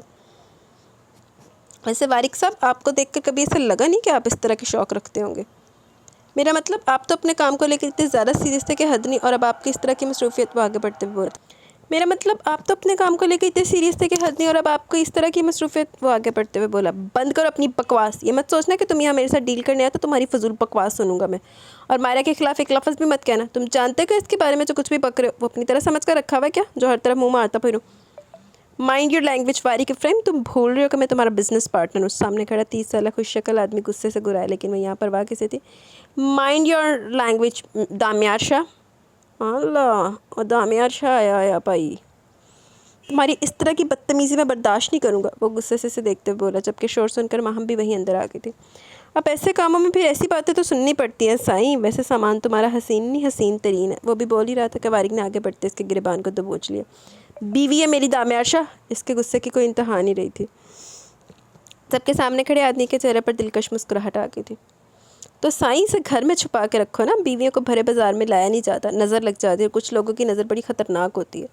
वैसे किसी की नज़र पर किसी की मलकियत पर हम निगाह भी नहीं उठाते साईं। भाभी जान को छोड़ो, तुम्हारी सेक्रेटरी भी बड़ी प्यारी है। इसने आंख दबाकर एक नज़र माहिम को देखा। वारिक का दिल चाहे इसके मुंह पर रख कर एक ज़ोरदार तमाचा लगा दे। भाभी जी, आपसे मिलकर खुशी हुई, लेकिन बीवियों का काम घर संभालना होता है। ये ऑफिस के झमेले शौहर संभालता अच्छा लगता है। वो इसकी तरफ नज़र उठाए बिना अपने लिए कुर्सी घसीटने लगा। आप रखिएगा अपनी बीवी को 7 पर्दों में छुपाकर, मायरा ने सुलग कर जवाब दिया। 7? मैं तो अपनी बीवी को 7,000 पर्दों में छुपा कर रखूँगा, बीवी मिले तो सही, वो दिलकशी से कहकर लगाते हुए बोला। ओए होए, बीवी तो तेन वाकई बड़ी औखी लबनी है। मायरा तुम जाओ यहाँ से, आप सब बैठिए। इसने सब्र और तहम्मुल का मुजाहिरा किया। मिस माहम आप भी जाइए, वो कुर्सी संभालते हुए माहम से भी बोला। अरे थोड़ा बहुत ग्लैमर रहने दीजिए, ये चली जाएंगी तो कमरे से रोशनी भी चली जाएगी, वो खासर लोफराना अंदाज में बोला, जबकि वारिक ने से घूर कर देखा। ओए होए, लोफर तो बहुत बड़ा दामियार शाह, पढ़ेंगे इसका नावल भी पढ़ेंगे हम। मैंने तुम्हें पहले भी कहा था दामियार कि मैं तुम्हारे साथ काम करने के लिए तैयार हूँ, लेकिन तुम्हें अपनी ये फजूल तरह की आदत छोड़नी पड़ेंगी। मैं इसकी तरफ देखते बोला तो इसने सीधे होकर बैठते अपना आप ज़रा इसके करीब किया। मेरे ख्याल में तुम्हारी स्टील से मुझसे कहीं ज़्यादा फ़ायदा तुम्हें होने वाला है। शर्त तो मुझे रखनी चाहिए कि जब मैं मीटिंग में हूँ तो हसीन से हसीन दर्दोशीज़ाएँ मेरे आसपास होनी चाहिए। तुम्हें अपने क्लाइंट्स को खुश करना नहीं आता वारिक, तुम्हें थोड़ा काम सीखने की ज़रूरत है, वो किसी बड़े बुजुर्ग की तरह बता रहा था, जबकि वारिक उकताए हुए अंदाज में से देख रहा था। तू सिखा दे वारिक काम। तुम ये मीटिंग शुरू करना चाहते हो या नहीं? दामियार जल्दी बताओ, मुझे और भी काम है, इससे बोला था। हाँ यार करो मीटिंग शुरू, मेरा भी कोई इरादा नहीं इस बोरिंग सी जगह पर रहने का। इसने इसे देखते हुए अपनी जेब से छोटी सी बोतल निकाली और इस दफ़ा वारिक का जवाब दे गया। तुम यहाँ अंदर बैठ कर शराब नहीं पी सकते, ये मीटिंग का वक्त है, वो गुस्से से चिल्लाया था। नहीं मैं तुम्हारे इस ऑफिस में क्या कर सकता हूँ, बता दो मुझे। ये ऐसा करो अपने रूल्स की ना एक किताब लिखकर मेरी जेब में डाल दो, जो कि जब मैं यहाँ पर आऊँ तो मुझे पता हो कि मुझे क्या करना है और क्या नहीं। वो गुस्से से शराब की बोतल पीछे फेंकते हुए सीधा होकर बैठ रहा।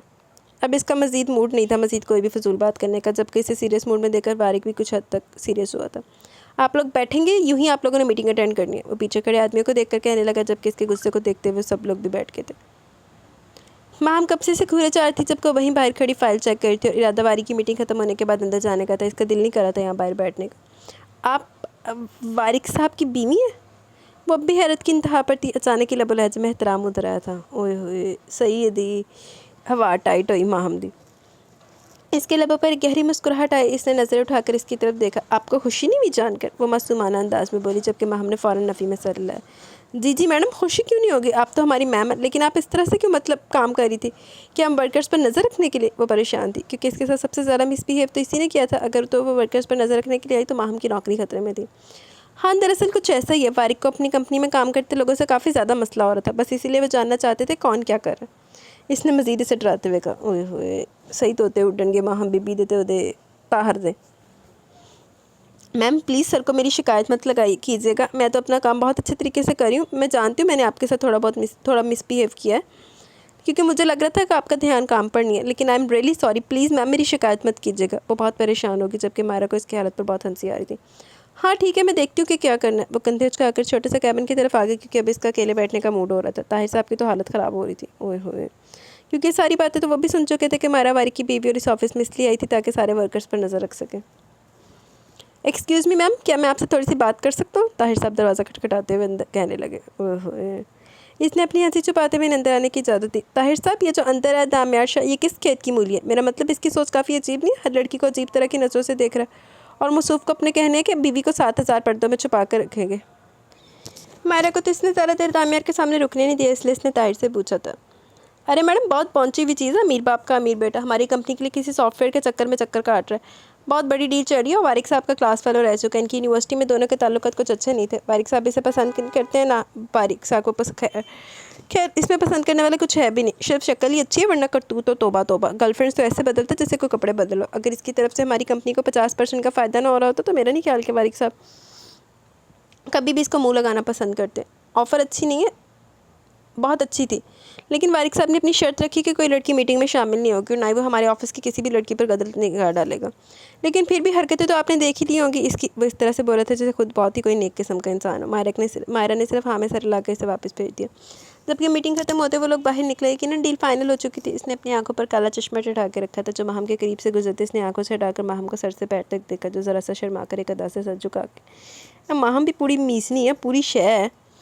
ये वर्कर आपकी बहुत अच्छी है, इनकी कदर कीजिए, और अगर आप कदर नहीं कर सकते तो पार्सल कर दीजिए, हमारी कंपनी में इनकी कदर की जाएगी। इसने जाते वारिक से कहा। ओए होए, जबकि इसकी बात पर माहम झटपटाकर अपने आगे पीछे देखने लगी, क्योंकि वारिक ने इसे काफ़ी सख्त निगाहों से देखा था। वारिक साहब डील तो कर लिया आपके साथ, लेकिन काम में कोई गलती नहीं होनी चाहिए, वरना आपकी कंपनी का सारा हुस्न भूल जाऊँगा मैं। और एक और बात साईं, बीवी सच में 7 पर्दों में अच्छी लगती है, तो आप 7 पर्दों में ही रखिएगा। वारिक ने बात ख़त्म करके खुदाफिज कहते वापसी के लिए कदम उठाए थे और जाते हुए मायरा को अंदर आने का इशारा भी कर चुका था। सात पर्दों में क्या साईं, हम तो इसे अपने महल के कोने में रखेंगे जहाँ हवा के अलावा किसी की आवाज़ तक ना पहुँच पाए। अच्छा जी, जिन्नी रानवरी दी बात तू दिखाई है ना, टक यारो। वो सब लोग बेइंतहा खुश थे। इसका वापस आ जाना कोई आम बात थोड़ी थी। बाबा ने तो इसे अपने पास बिठा कर रखा था कि न जाने वैसे कौन कौन सी बातें कर रहे थे। वो बाबा के कमरे में ही था जबकि तनाविश ताई अम्मी के पास किचन में चली गई। ये देखो, ये सारे गिफ्ट्स मैंने तुम्हारे लिए लिए थे। सब बच्चों के लिए लेता था ना, ईद पर, रमज़ान पर या किसी और भी मौके पर तो तुम्हारे लिए भी खरीदता था, लेकिन अफसोस कि तुम तक कभी पहुँचा नहीं सका, क्योंकि तुम्हारी माँ कहती थी कि सवाए पैसों के तुम्हें और किसी चीज़ की ज़रूरत ही नहीं। ये वीडियो गेम देख रहे हो, ये साल जब आई थी ना, हर बच्चे की ख्वाहिश थी, मैंने तब तुम्हारे लिए ख़रीदी थी। अहमद और छोटू ने इतनी मांगी ना मुझसे, लेकिन मैंने कहा कि मैं तुम्हारी नीयत से लेकर आया। और ये वाला बैट देखो, तुम जब छोटे थे ना, तुम बैट से खेलना बहुत पसंद करते थे। अब का मुझे नहीं पता। और ये वो अपनी अलमारी खोले से पता नहीं क्या क्या दिखाने में मसरूफ़ थे, जबकि वो खामोशी से इन्हें देख रहा था। इनकी सारी हसरतें ख्वाहिशें इसके सामने थी। हाँ, इसने कभी बचपन में इनसे इन चीज़ों की फरमाइश की होगी, या फिर हर बाप की तरह वो भी अपने बेटे की इन छोटी छोटी ज़रूरियात का ख्याल रखना चाहते होंगे। इसका दिल चाहा वो सब चीज़ों को अपने सीने से लगा ले। कितना तड़पा था इसका बाप इसके लिए। वो इस वहम में रहा कि इसके बाप को इसकी ज़रूरत ही नहीं है। वो अपने ध्यान में एक एक चीज़ को अपने हाथों में लिए देख रहा था जब दरबारे से छोटू को झांकते हुए देखा। इसके देखने पर वो 6 साल पटाखा अंदर आ गया था। बाबा, ये गंदे वाले भैया तो इतने बड़े हो गए, हम इन सब चीज़ों का क्या करेंगे? वो अंदर दाखिल होते हुए सामने पड़े बैट को गंदी नज़रों से देखते हुए बोला। इसकी गंदी निगाहों से इसने फ़ौरन बैट उठाकर अपने पीछे छुपा लिया। संभाल कर रखूँगा, कम से कम इस गंदे वाले छोटू को तो नहीं दूंगा। वो सारी चीज़ें उठाते हुए बड़े से शापर में पैक करने लगा। मैं तो इतना प्यार हूँ, मैं कहाँ से आपको गंदा लग रहा हूँ? वो आप भी काफ़ी प्यारे हो। वो फ़ौरन इसकी टांगों के साथ चिपकते हुए बोला। समझ के था सब कुछ इसी का। ना बेटा, अब मैं गंदा ही ठीक हूँ और तू भी मेरे लिए गंदा ही है, और वैसे भी इन सारी चीज़ों से मेरा होने वाला बच्चा खेलेगा। क्यों बाबा, ठीक कह रहा हूँ ना मैं? इसने मदद से इनकी तरफ देखते हुए कहा तो इन्होंने हंसकर हाँ में सर हिलाया। वो बेबी तो इतना छोटू सा होगा, वो कैसे इतने बड़े बैट के साथ खेलेगा? छोटू के पास हर सवाल का जवाब था। हाँ, तो सब चीज़ों के साथ वो थोड़ी ना खेलेगा, बैट के साथ मैं खेलूँगा। ताशफन के अंदर शायद थोड़ा लालच आ गया था। वो अपनी कोई भी चीज़ अपने छोटे भाइयों को हरगिज़ नहीं देना चाहता था। ये सब कुछ जिसका था, इन्हें इनके हिस्से की चीज़ें मिल चुकी थी। हाँ, तो चलिए ना, खेलते हैं। बैट के साथ कोई अकेला थोड़ी ना खेलता है। वो माथे पर हाथ मारते हुए जैसे इसकी अक्ल पर मातम करते हुए बोला। अरे हाँ, ये बात तो मेरे जहन से बिल्कुल ही निकल गई। ये तो तुम बिल्कुल ठीक कह रहे हो। मैं अकेला तो इसके साथ खेल नहीं सकता। तो ऐसा करो, अहमद को कह दो कि बाहर आ जाए, मैं और अहमद खेलेंगे। इसके जवाब पर बाबा कहकर लगा कर हंसे, जबकि छोटू का मुंह बन गया था। मैं अहमद से अच्छा प्लेयर हूँ, इसने बताना ज़रूरी समझा। हाँ हो गया, लेकिन मैं गंदे बच्चों के साथ नहीं खेलता ना। इसने नाक से मक्खी उड़ाई। मैं गंदा बच्चा नहीं हूँ, बहुत अच्छा हूँ, वो यकीन दिलाना चाहता था। मैं कैसे मान जाऊँ? वो झुककर इसके सामने होते हुए पूछने लगा, जब छोटी ने इसका चेहरा अपने दोनों हाथों में थाम कर चटाचट इसके मुँह पर बूसे दिए थे। ओए होए, थोड़ी देर पहले गंदे वाला भैया सी तो हूँ ना, पपियाँ झपियाँ हो रही हैं बैठ दे पीछे। देखा मैं कितना अच्छा हूँ, मैं सबको प्यार से किसी भी करता हूँ। इसकी गर्दन में बाहें डालते हुए इसके सीधे होते हुए ऊपर इसके पास पहुँच चुका था। ताशफन इम्प्रेस होने वाले अंदाज में से देखते इसके गिर्द अपनी बाहों का हसार बना, और अगले लम्हे से टांग से पकड़ते हुए अपने कंधे पर डाल दिया। अब छोटू था जो पीछे चिल्लाए जा रहा था, जबकि वो मदद से इसे पूरे घर में घुमाया जा रहा था और बाकी सबके कह के सुनने के लायक थे। मायरा बेबी है कौन सी जगह? ये कौन सी जगह और हम क्यों आए हैं? गाड़ी से उतरते हुए एक छोटे से घर के अंदर की तरफ जा रहा था जहाँ मायरा ने इसे जाने के लिए कहा था। इसने कहा था वो कहीं जाने वाला, लेकिन कहाँ इसे अंदाज़ा नहीं था। बस फारिक इसके कहने पर इसके साथ आ गया था।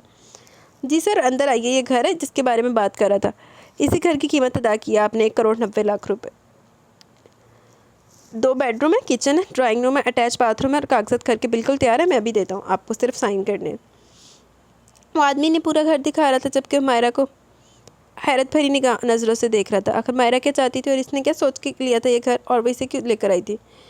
बस ठीक है वारिक, वो हमारा कमरा, वो हमारे बच्चों का कमरा। छोटा सा घर, छोटी सी फैमिली और हैप्पी लाइफ, वो इसे पूरा घर दिखाते हुए कह रही थी, जबकि वारिक एक ही जगह खड़ा इसे देख रहा था। क्या वो वारिक, आप किन सोचों में पड़ गए? आइए ना, घर देखिए। मुझे बड़े बड़े घर नहीं पसंद, ये छोटा सा। क्या सोचकर तुमने घर खरीद रही हो?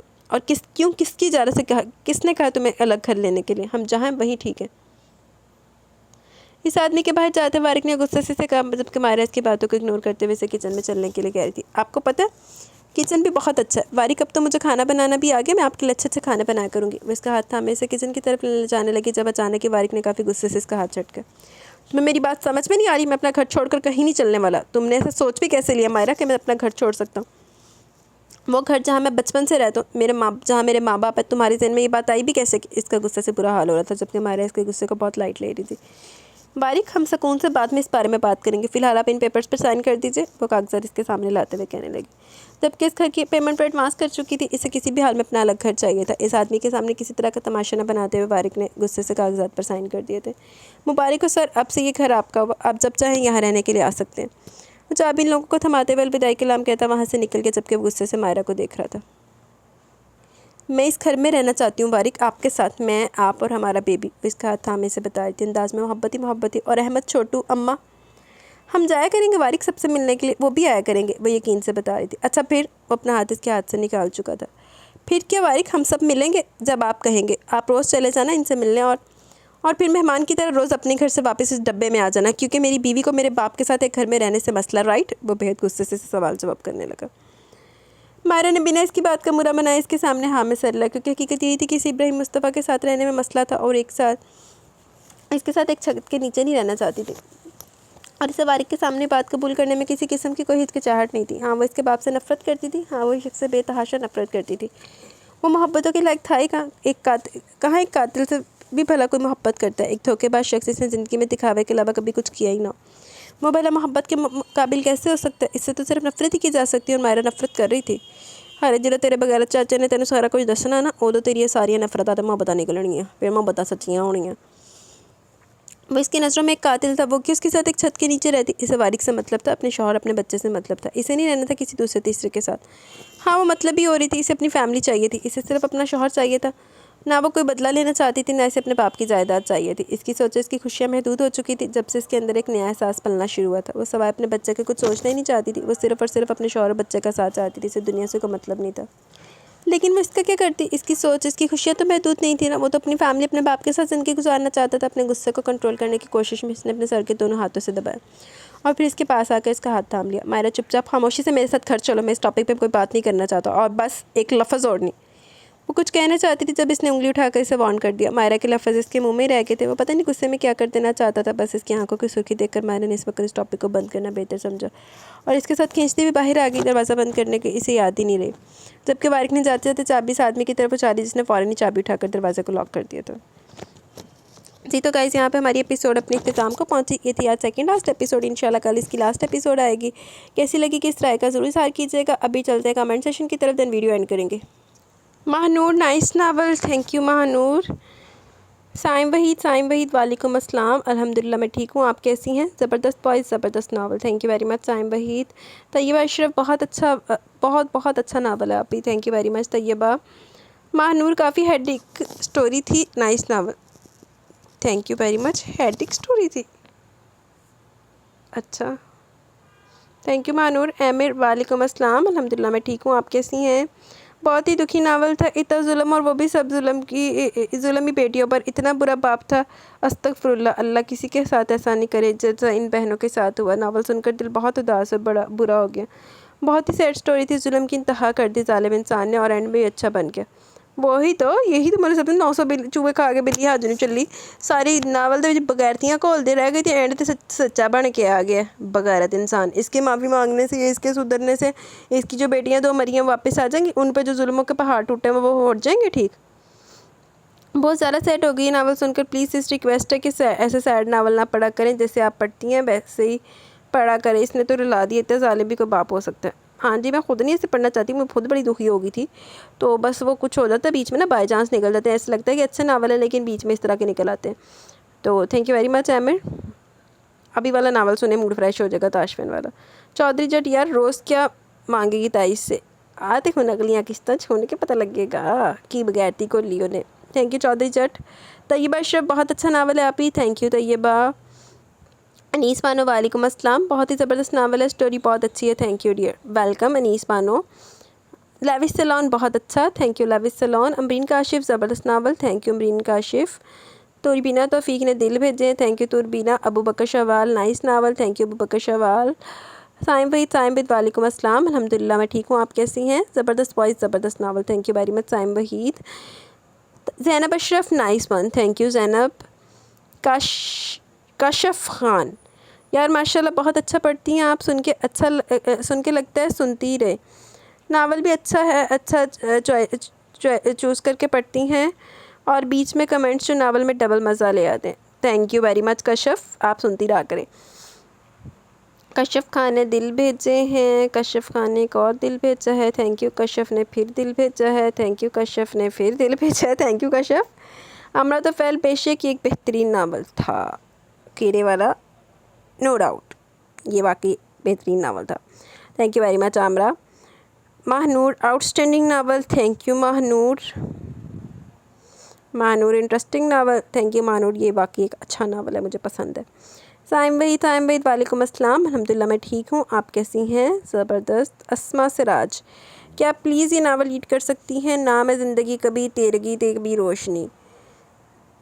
देखते हैं इंशाल्लाह, अगर छोटा हुआ तो करेंगे, ज़रूर करेंगे अस्मा। ज़ैनब अशरफ, माँ सदके खेल जिन भूत lol, I was loving so much, thank you very much. यकीनन मेरी कोई माँ सदके जाए, कुछ कह रही हैं लेकिन समझ नहीं गई। Thank you Zainab. अमरीन काशिफ, ज़बरदस्त, thank you Amreen. Wonder vibe, you tell very funny, मैं तो आपकी फ़ैन होगी, पंजाबी अच्छी है आपकी, आप एंगेज रखते हो यार story, thank you very much. Wonder vibe fan है तो फिर आप मुझे रोज़ाना अपनी प्रेजेंस शो किया करें, हाज़िरी लगवाया करें। लाविस सलोन, बहुत अच्छी, thank you very much Lavish Salon ji. तो गाइस यहाँ पे कमेंट सेशन अपने इख्तिताम को पहुँचे, कैसे लगी आज की किस्त बताइएगा ज़रूर। इंशाल्लाह जल्द मिलेंगे न्यू एपिसोड के साथ, लास्ट एपिसोड के साथ। तब तक के लिए अपना बहुत सारा ख्याल रखें, दुआ में याद रखें। अल्लाह हाफिज़।